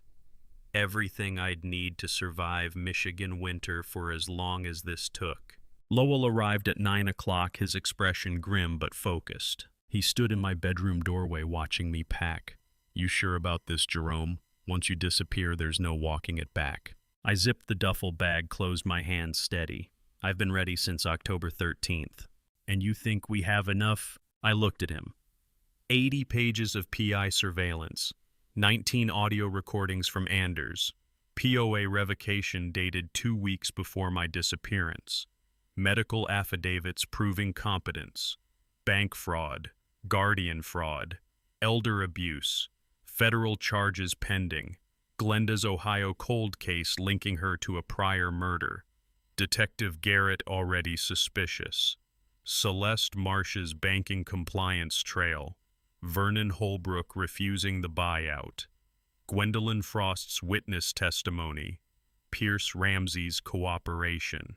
I picked up the duffel bag. We have enough, I said. Enough recordings, enough fraud, enough to make Wade and Glenda face what they've done, and if we wait any longer, my grandson is in danger. Lowell nodded slowly. When do you leave? December 1st. I tell Anders I'm going camping to clear my head, give Wade something to believe. I leave my phone at home. I take the burner, and I disappear 3 miles away where no one will think to look. For how long? As long as it takes for them to hang themselves completely. I looked out the bedroom window at Maple Street, dark and quiet under November stars. But first I had to become a dead man. The first step wasn't disappearing. It was making sure the law would be waiting when I came back. The FBI agent across from Denise didn't blink when she slid the dossier across the conference table and said the words elder fraud, insurance, homicide, interstate conspiracy. November 28th, 9 a.m., FBI Detroit Field Office, McNamara Federal Building. Special Agent Nicole Harper, mid-40s with steel gray hair and 20 years in white-collar crime, studied the dossier with the methodical focus of someone who'd seen every con. Denise had spent 3 days assembling it, 80 pages of surveillance logs, 19 audio files from Anders, medical affidavits proving my competence, the POA revocation dated October 13th, bank records, compliance flags, witness statements, and at the center Glenda's Ohio cold case. Marcus Brennan, first husband, vanished Lake Erie 6 years ago, $800,000 in insurance. Case closed as accidental drowning, body never recovered. This isn't just elder abuse anymore, Agent Harper said. If your client's daughter-in-law was involved in the Ohio death, we're looking at wire fraud and conspiracy to commit murder, pattern predation, potentially serial. Denise sat across from her with practiced composure. My client wants his son arrested, tried, and held accountable, but he wants it done legally, everything documented, everything by the book. Your client is currently missing. My client is protecting himself from an active threat. He'll resurface when it's safe. Agent Harper closed the dossier. I'm opening an active investigation. Federal jurisdiction. Wire fraud, interstate conspiracy, elder abuse coordinated with Ohio on the Brennan case. I'm also logging this Raymond Cutler connection. If Glenda's recruiting dirty cops, that's witness tampering and obstruction. How long until you move? 2 weeks minimum. Warrant coordination across state lines. Ohio DA involvement and surveillance on Glenda for 14 days. December 19th. Denise called me from her car at 11:47 a.m. It's done. FBI's in. Federal investigation opened. December 19th is the date. I sat in the warehouse looking at the laptop screen showing my empty living room. 3 weeks, 21 days until Wade and Glenda's world collapsed. I'll be at Sleeping Bear Dunes by then, 200 miles north, minimal digital trail, burner phone only. How do you hand federal agents evidence that will destroy your own son and feel anything other than hollow? I didn't have an answer. I just knew that hollowness was the price of protecting Anders, of stopping Glenda before she killed again, of making sure Wade faced consequences before he got himself killed following her orders. Over the next 5 days, the operational trap took shape. November 29th. Denise called Wade's attorney with a carefully crafted message. Preliminary interest in resolving the guardianship dispute outside court. Would they be open to settlement discussion? Wade's attorney said yes immediately. Settlement meant avoiding the hearing where I might show up alive and competent. It meant avoiding criminal investigation. It meant escape. It was bait. Wade bit. November 30th. Detective Alan Pruitt, 53 years old with 26 years with Toledo PD, and the only investigator who'd flagged Marcus Brennan's death as suspicious back in 2017, coordinated with Ohio prosecutors. The Ohio DA wants this, he told Denise. Brennan's death was ruled accidental drowning, but the life insurance timing and beneficiary change raised flags we couldn't prove. Until now, we're securing state warrants for Glenda Rice. December 1st, FBI secured federal search warrants for both Wade and Glenda. Bank records, phone records, emails, everything. December 2nd, Lowell briefed me on the final timeline. December 19th, 7:30 p.m., coordinated execution, FBI, Michigan State Police, Ohio investigators, everyone hits simultaneously. I'll be 200 miles north when this goes live, I said. You sure about the camping trip timing? That's the point. I need an alibi showing I had no operational control. When Wade gets arrested, I'm camping. Unreachable, no cell signal, no way to coordinate anything. It proves I'm not orchestrating this, the law is. December 3rd. I loaded the F-150 with camping gear. Told Anders I was going to Sleeping Bear Dunes to clear my head, get away for a couple weeks. He hugged me tight, understanding more than I'd said. That evening, Denise called one final time. Jerome, once those handcuffs go on your son, there's no undoing it. Are you absolutely certain you can watch your son put in handcuffs? I looked out my kitchen window at the November dusk, thinking of Anders, thinking of Susan, thinking of the man Wade used to be before Glenda. I'm not watching my son get arrested, I said. I'm protecting him from himself, and I'm protecting my grandson from that woman. Protecting someone sometimes means watching them fall. That's the part they don't tell you about love. He made his choices. He abandoned me on that logging road. He tried to steal everything Susan and I built. He filed false petitions. He committed bank fraud. Those are his crimes. But if I don't stop this now, Glenda will kill him the moment she gets what she wants, and Anders will be left with nothing. So you're saving Wade by destroying him, Denise said quietly. I'm saving Wade by stopping him before he commits murder, because that's where this ends if Glenda stays in control. She'll push him to do something he can't walk back from, and then she'll eliminate him like she eliminated Marcus Brennan. Silence on the line. December 19th, Denise said finally. FBI, Ohio investigators, Michigan State Police. Everyone moves together, and you'll be at Sleeping Bear Dunes with no cell signal. Perfect alibi, I said. Perfect trap, she replied. The next morning, December 1st, I told Anders I was loading the truck and driving north. I left my cell phone on the kitchen counter where Wade could find it if he came looking. Took only the burner with 3 numbers programmed: Lowell Denise Anders, emergency only. By 11 o'clock, I was settled in a rented room 3 miles from Maple Street. Cash paid no questions. Asked close enough to monitor everything and visible enough that no one would look twice. The plan was in motion. And somewhere in my house on Maple Street, Wade and Glenda had no idea the law was building a case that would bury them both. For 15 days, I lived in a 1-bedroom apartment 3 miles from my own house and spoke to no one but Lowell. The place smelled like stale coffee and old carpet, another man's life borrowed for 2 weeks while mine hung in balance. I paid cash up front to a landlord who asked no questions. Each morning I woke at 5:30 and checked my burner phone. Nothing from Anders, nothing from Denise, nothing but silence confirming the plan was intact. The hardest part of an operation is not the action. It is the waiting, the long, cold stretch between decision and execution, when doubt creeps in like frost, and you wonder if you built the trap strong enough, or if you are about to step into your own snare. Lowell came every morning at 7 with 2 coffees and a newspaper he never read. We spent December 4th through 12th reviewing everything: the 80-page surveillance log, the 19 recordings transcribed and indexed, the camera feeds archived and labeled, the bank audit showing 6 unauthorized transfers totaling $123,000. The power of attorney revocation filed October 13th with the county clerk. Denise had delivered copies to the FBI. Detective Garrett had secured Ohio State warrants. Agent Harper had federal search warrants ready for execution.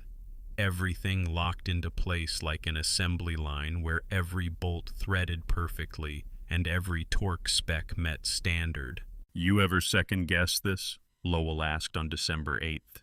We sat at a scratched kitchen table under a fluorescent light that buzzed like a trapped hornet. Outside, snow fell in soft clumps that piled on the window ledge. I looked at the stack of evidence between us, months of work compressed into manila folders. "Every morning," I said. Then I remember Susan's jewelry box empty. I remember Glenda standing in my kitchen asking if I wanted tea. I remember Wade looking me in the eye and saying he would never let anything happen to me. "He is still your son." He is. And that is why I am doing this. Because if I do not stop her, she will kill him too, just like Marcus Brennan. Wade is not the end, he is the next step. Lowell nodded slowly. He had read the FBI report on Marcus. Boat registered in Marcus's name found drifting off Sandusky. No body recovered. Insurance payout $800,000 6 months later. Cold case flagged suspicious in 2017 but never solved. "She is patient," Lowell said. 40 years on the line taught me patience, I said. I can wait longer. What does justice look like when the criminal is your son's wife and your son is complicit? It looks like sitting in a rented apartment reviewing transcripts of your own family plotting your death. It looks like choosing between mercy and truth, knowing you cannot have both. On December 12th, I called Denise from the burner. "Confirm operational readiness," I said. "Green across the board," she replied. "December 19th, 6 p.m. Federal agents will execute search warrants simultaneously at your residence and Wade's workplace. Detective Garrett will have Ohio State Police present for the Marcus Brennan matter. You need to be visible and mobile, not at the house." "Understood," I said, and ended the call. 7 days left. The night before December 18th, I could not sleep. I lay in the narrow bed, staring at the ceiling and thinking about Wade at 16 learning to change oil in the driveway while I explained why torque mattered and shortcuts killed. He listened then. He learned the way I taught him, slow, careful, methodical. Somewhere between 16 and 42 he stopped listening. Or maybe Glenda's voice got louder than mine. I did not know which hurt worse. December 19th arrived cold and clear. I woke at 5 a.m. and made coffee in the apartment's small pot. Lowell knocked at 6:30. "You ready?" he asked. I walked to the closet and pulled out the faded Ford River Rouge assembly uniform I had worn 40 years ago. Blue work shirt with my name stitched on the chest, heavy canvas pants, steel-toed boots. I had kept it all these years in a cardboard box, a relic of the man I was before retirement. Lowell stared. "Jerome, what are you doing?" "Clocking in," I said. I pulled the shirt on. It still fit, though the fabric was thin and the blue had faded to something closer to gray. The boots felt familiar, solid, like standing on the line again, waiting for the shift whistle. I worked 40 years in this uniform. Safety inspector. Every day I looked for what did not belong, loose bolts, faulty weld systems that would fail under pressure. Today I am doing the same job, just a different assembly line. Lowell watched me lace the boots. "You are not wearing a suit." "Suits are for lawyers and funerals," I said. "This is shift work." We left the apartment at noon, drove slow loops through Dearborn while the hours burned down. At 5:30 I told Lowell to head toward Maple Street. At 5:45 p.m. we drove past my house, slow, cautious, just another truck in evening traffic. Lights on in the living room, Wade's Lexus in the driveway. I looked at the front door, the door I had walked through 10,000 times, and shook my head. "I am not using the front door," I told Lowell. "Front door is for guests. I am coming through the garage where my F-150 has been parked for 30 years. Wade sat at the head of my mahogany dining table and reached for the pen that would sign my house away. I watched him through the camera feed on Lowell's tablet parked 2 blocks south in the darkness. 7 o'clock on the nose. The closing meeting had started exactly on schedule. The tablet showed 4 feeds: living room, kitchen, garage, front porch. At 6:30, the professionals arrived, Wade's attorney first, then the realtor, then Celeste Marsh from the bank, looking pale and uncomfortable. She had flagged the fraud back in October. Now she sat at my table as a witness to what she knew was theft, dressed in legal paperwork. Preston Hollis, Wade's estate attorney, arrived in a tailored navy suit carrying a leather portfolio thick with documents. He laid the paperwork out in neat stacks: closing statements, transfer deeds, trust, dissolution forms, wire instructions. Barbara Quinn, the realtor, sat across from Wade with her tablet open and a fixed professional smile that never reached her eyes. Glenda sat motionless beside Wade in a black dress, hands folded, face blank. She looked like a woman attending a funeral. "Mr. Rice," Preston said, tapping the first document with a gold pen. "These documents finalize the property transfer. Sign here, here, and initial page 4. Wade nodded. He wore a charcoal suit, white shirt, no tie, trying to project confidence. But I saw the slight tremor in his hand as he reached for the pen. He knew this was wrong. He knew it, and he was doing it anyway. Wade picked up the pen and held it over the first signature line. Glenda leaned in just an inch. "Sign it," she said, her voice cutting through the room like a blade. Wade hesitated one breath, too, then lowered the pen to paper. At 7:23 p.m., the living room television blazed to life. Lowell had connected remotely from his tablet 2 blocks south, triggering the scheduled playback we had tested twice the week before. No one had touched a remote. The screen simply overrode every other sound in the room. Wade's pen froze. Glenda's head snapped up. I appeared on screen, full frame, no edits, shot 3 days earlier in the warehouse. I wore my faded Ford River Rouge assembly uniform, facing the lens directly. "Wade, if you're watching this, it means you chose this property over your father. That tells me everything I needed to know." The pen slipped from Wade's hand and clattered on the mahogany table. Glenda's face drained of color. Preston stared, frozen. Barbara's tablet slid from her grip. I did not vanish, son. I just stepped back far enough to watch what you would do when you thought no one was looking. I have 80 pages of surveillance logs, 19 audio recordings, $123,000 in unauthorized transfers, every dollar federal wire fraud. I revoked the power of attorney on October 13th. Every move you made after that date is on record. Wade shot to his feet. This is not. Shut up. Glenda's voice was ice. Right now. This meeting was never about closing a sale, I continued on screen. It was about documenting intent. And now I have 5 witnesses watching my son try to steal my house while I am alive, well and 15 feet away. Preston reached for his portfolio. Barbara and Celeste looked at each other, then at the door. The FBI has everything. So does the Toledo detective investigating Marcus Brennan, your first husband, Glenda, the one whose boat was found drifting empty off Sandusky, the one whose life insurance paid out $800,000 6 months after he vanished. Glenda shot to her feet, her chair slamming back hard against the hardwood. The screen cut to black, sudden, absolute. No one moved. No one spoke. The only sound was December wind rattling the windows and my own breathing, steady and controlled as I stood behind the garage door with my hand on the knob. They had watched me on a screen. Now they would see me in the flesh. The garage door opened with a slow metallic click, and I walked into my own living room for the first time since November. Behind me came Lowell Denise Detective Alan Pruitt in a Toledo PD jacket, FBI Special Agent Nicole Harper, and 4 federal agents carrying warrant folders. The room that had held 5 people now held 14. Wade stood frozen beside the mahogany table, mouth open, face drained. Glenda's head snapped toward us, eyes narrowing. Preston, Barbara, and Celeste pressed against the far wall. I crossed to the table in 6 steps, boots heavy on the hardwood.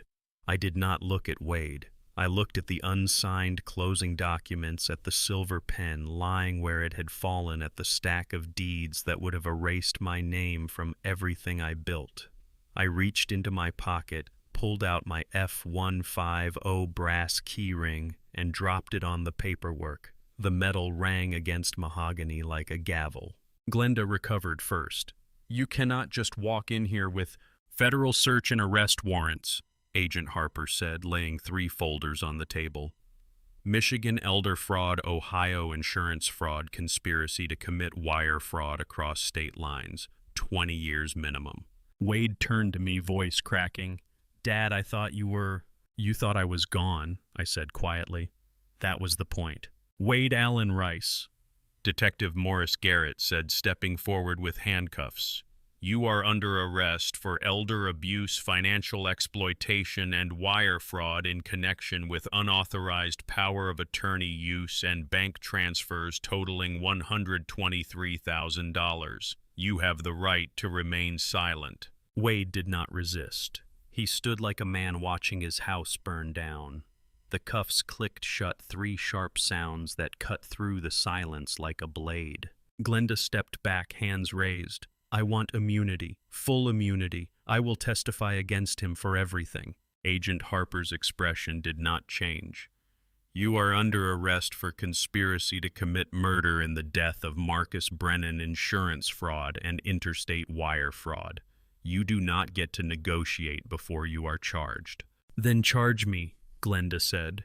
She looked at Wade the way someone looks at a receipt they are done with. I never loved you. I used you. You are of no use to me now. Wade staggered. What? Agent Harper set a digital recorder on the table and pressed play. Glenda's voice filled the room, cold, clinical, recorded November 1st. Wade following plan perfectly.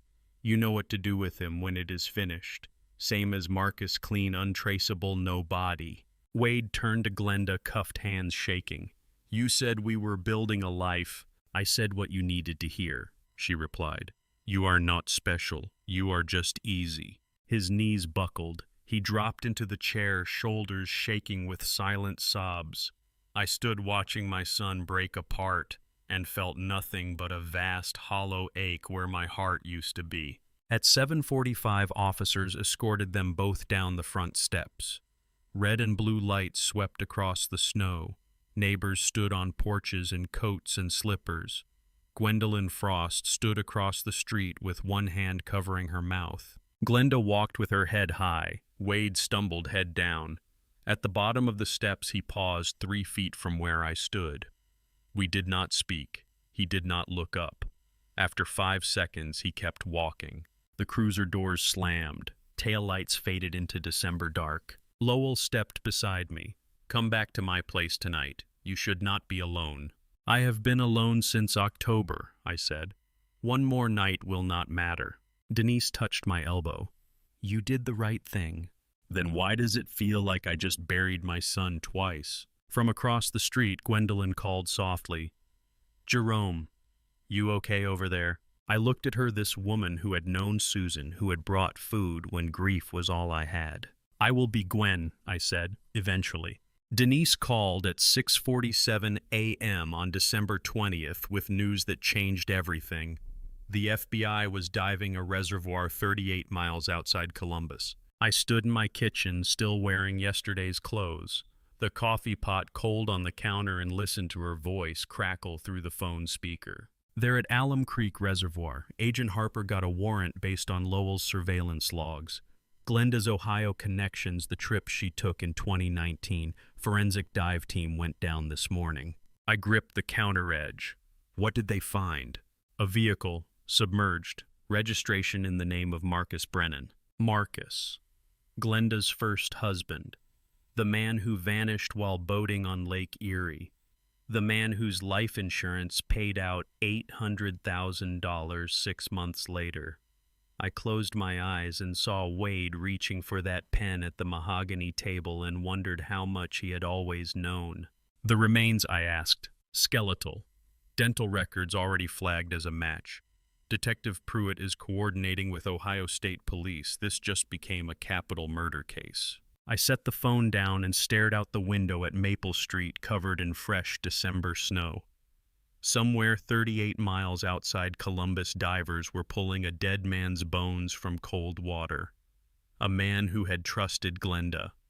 A man who had married her and died because she wanted his money. Just like Wade had almost died. Just like I had almost died. "She killed before," I said quietly. "Yes, the Ohio DA is filing capital murder charges today. The plea offer Agent Harper floated to Glenda yesterday gone. She is facing the death penalty now." I should have felt satisfaction. Instead, I felt hollow, like a machine that had run its program and shut down with no new instructions.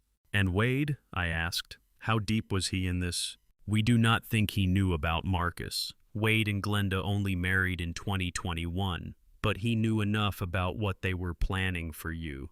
He knew enough to sign those documents." "Enough to go to prison," I said. "Yes," Denise replied softly. "Enough for that. Some betrayals run so deep they change the shape of your bones, but blood does not stop being blood just because it poisons you."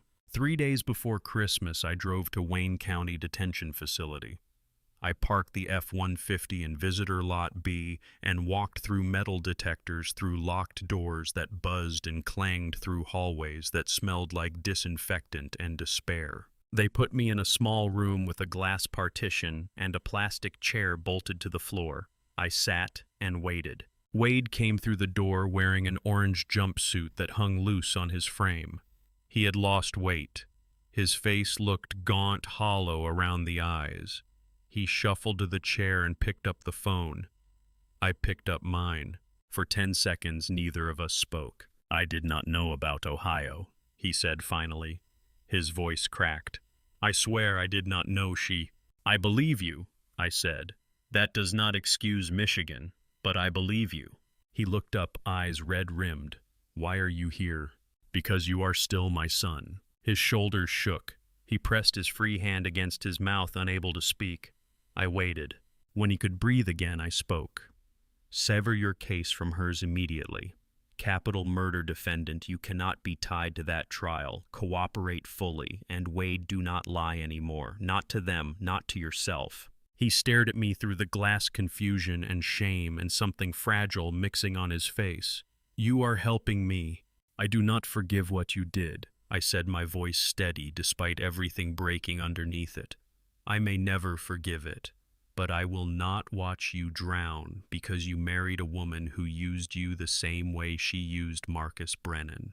Tears rolled down his face. He pressed his palm flat against the glass. I looked at that hand, the hand that had signed fraudulent documents, the hand I had held when he was 6 years old and afraid of the dark. I pressed my palm against the glass to match his. "Get a good attorney," I said.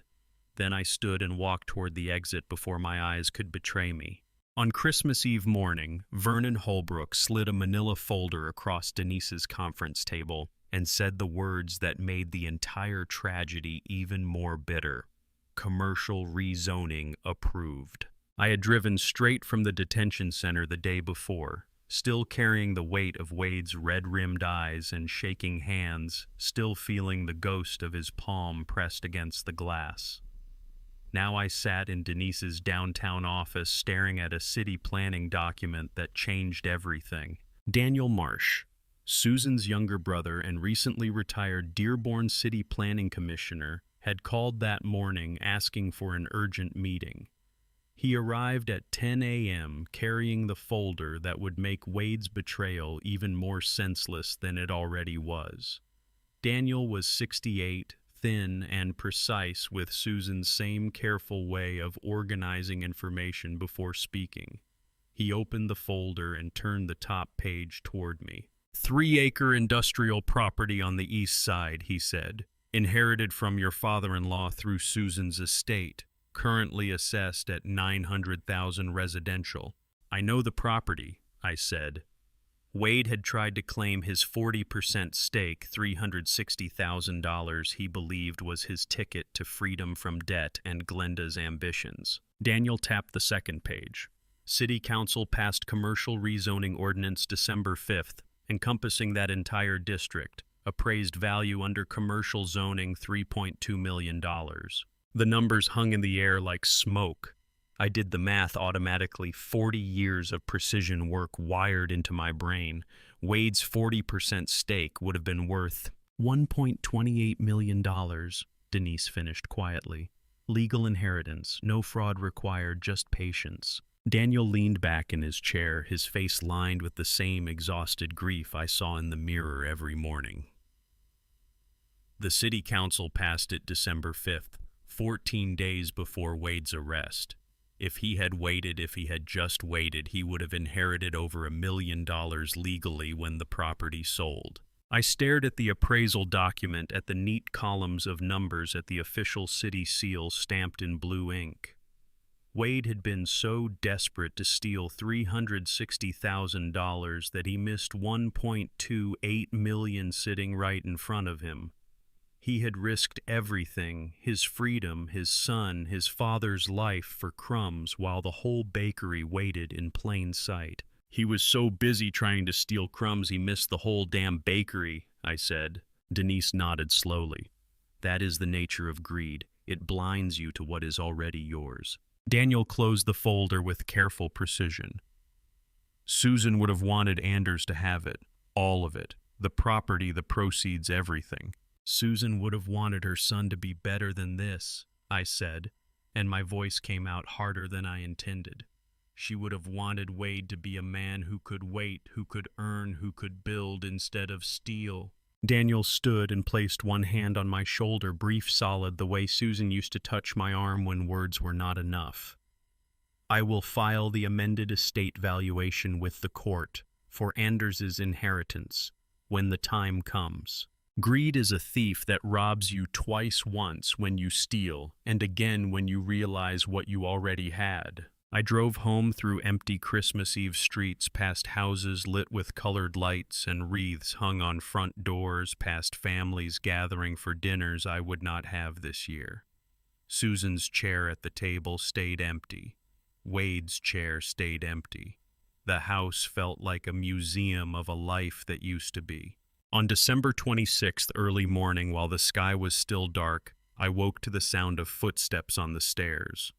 Anders had been staying with me since December 21st, legally placed in my custody, while Wade and Glenda sat in county lockup awaiting trial.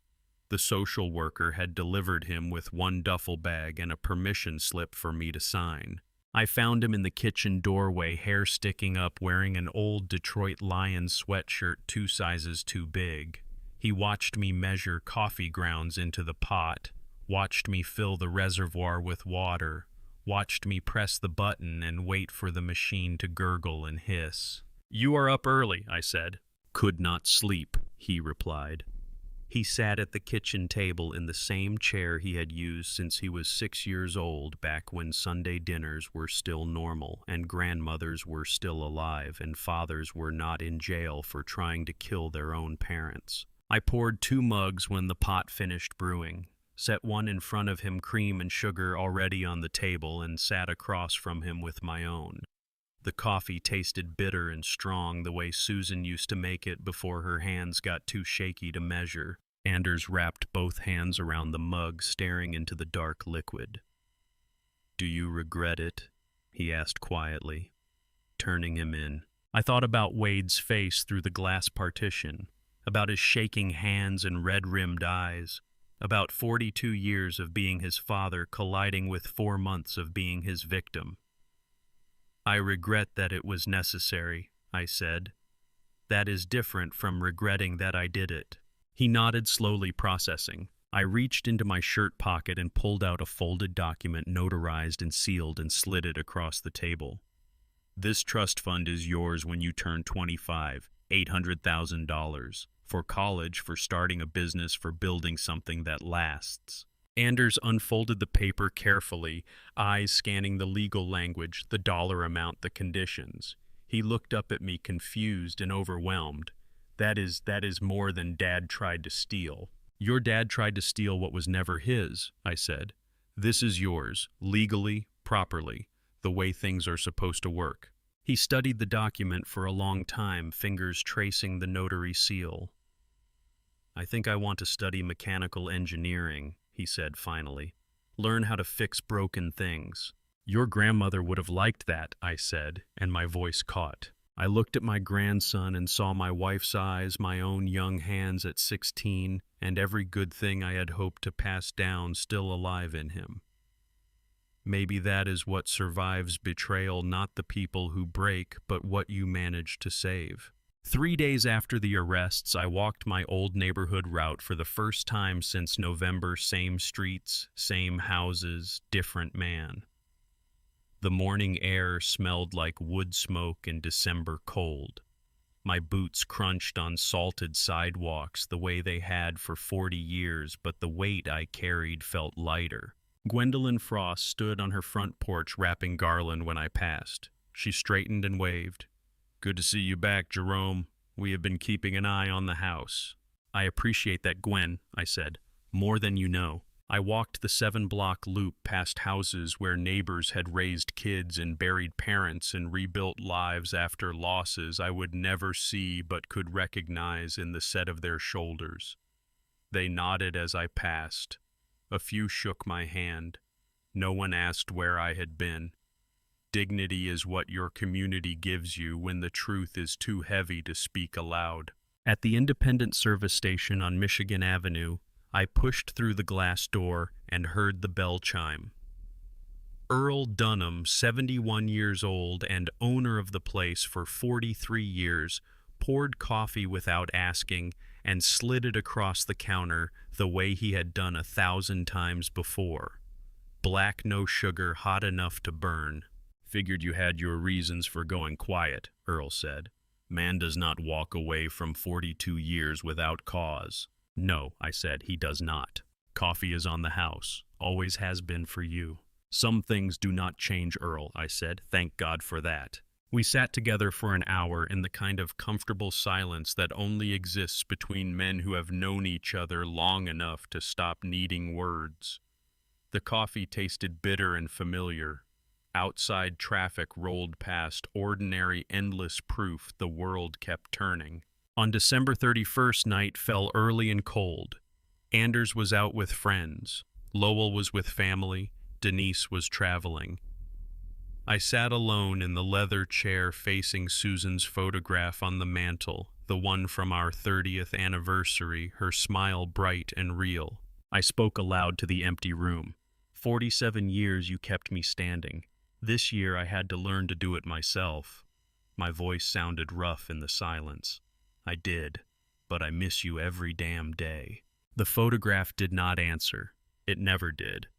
But saying the words felt like closing a circuit, completing a connection that grief had left open. Wade is in jail, I continued. Glenda is facing the death penalty. Anders is safe. I do not know if you would be proud of how I did it, but I know you would be proud I protected him. How do you close the books on a year that took your wife, arrested your son, and taught you that survival sometimes looks like standing alone? At 11:55 p.m., I opened the inspection ledger I had started on October 13th. 80 pages of surveillance notes, transaction records, meeting logs, evidence chains. The operational spine of a case built one observation at a time. I picked up a pen and wrote the final entry in careful block print: inspected, closed. At 12:30 a.m. on January 1st, I heard the garage door open. Anders came through carrying the smell of winter cold. He stopped when he saw the dome light on in the F-150. I sat in the driver's seat, door open, staring at the dashboard. Anders climbed into the passenger seat without asking, pulling the door shut. We sat in silence while the dome light faded to darkness. "Were you scared?" he asked finally. "When you were recording them in the warehouse?" "Terrified," I said. "Not of getting caught, of miscalculating and leaving you alone in the wreckage." He absorbed that, fingers tracing the worn armrest. "Why the truck? Why did you keep coming back to this old F-150? I looked at the steering wheel, at the dashboard cracked from 40 years of Michigan weather, at the odometer reading 198,000 miles. "Because everything else fell apart. Your grandmother died. Your father tried to kill me. This truck started every time I turned the key." Anders nodded slowly, fitting pieces together the way I used to fit bolts into engine blocks, methodical, careful, looking for the pattern. "People dismiss what is old, what is ordinary," I said. "This truck taught me being discounted does not mean you are not dependable. Sometimes it means you are the only thing that is." We moved inside at 1 a.m. and brewed a fresh pot of coffee together. The kitchen smelled like dark roast and the metallic tang of snow through the cracked window. Anders poured 2 mugs while I measured cream the way Susan used to, 2 tablespoons, no more. "What is the schedule for tomorrow?"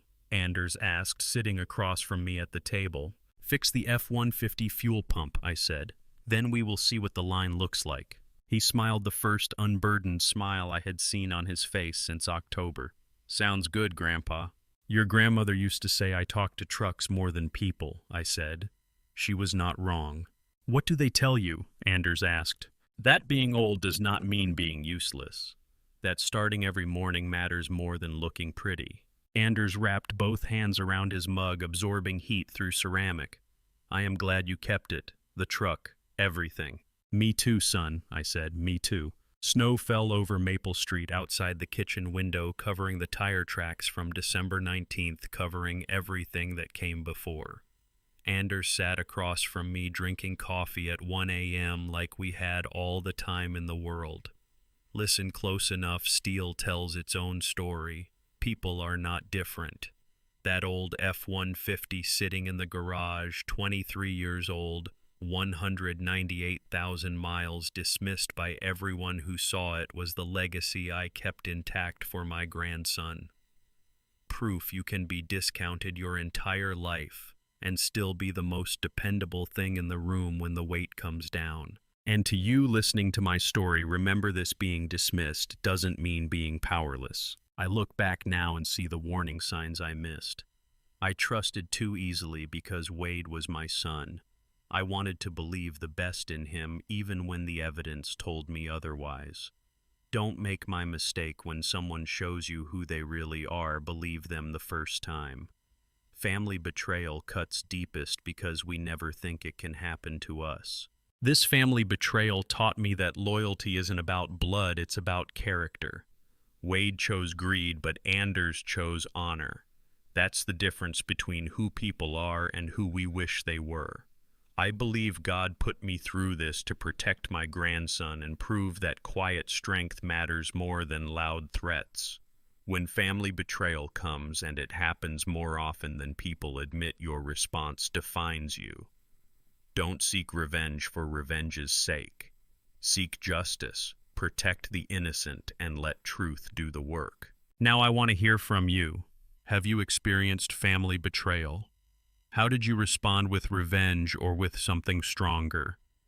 Leave a comment below. Your story might help someone else. If this resonated with you, please share it. And if you haven't already, subscribe to Dad Silent Revenge for more stories about standing your ground when everything falls apart. Thank you for staying until the very end. It means more than you know. Just a reminder, some details in this story have been adapted for storytelling and reflection. What matters is the lesson, and I hope it stays with you.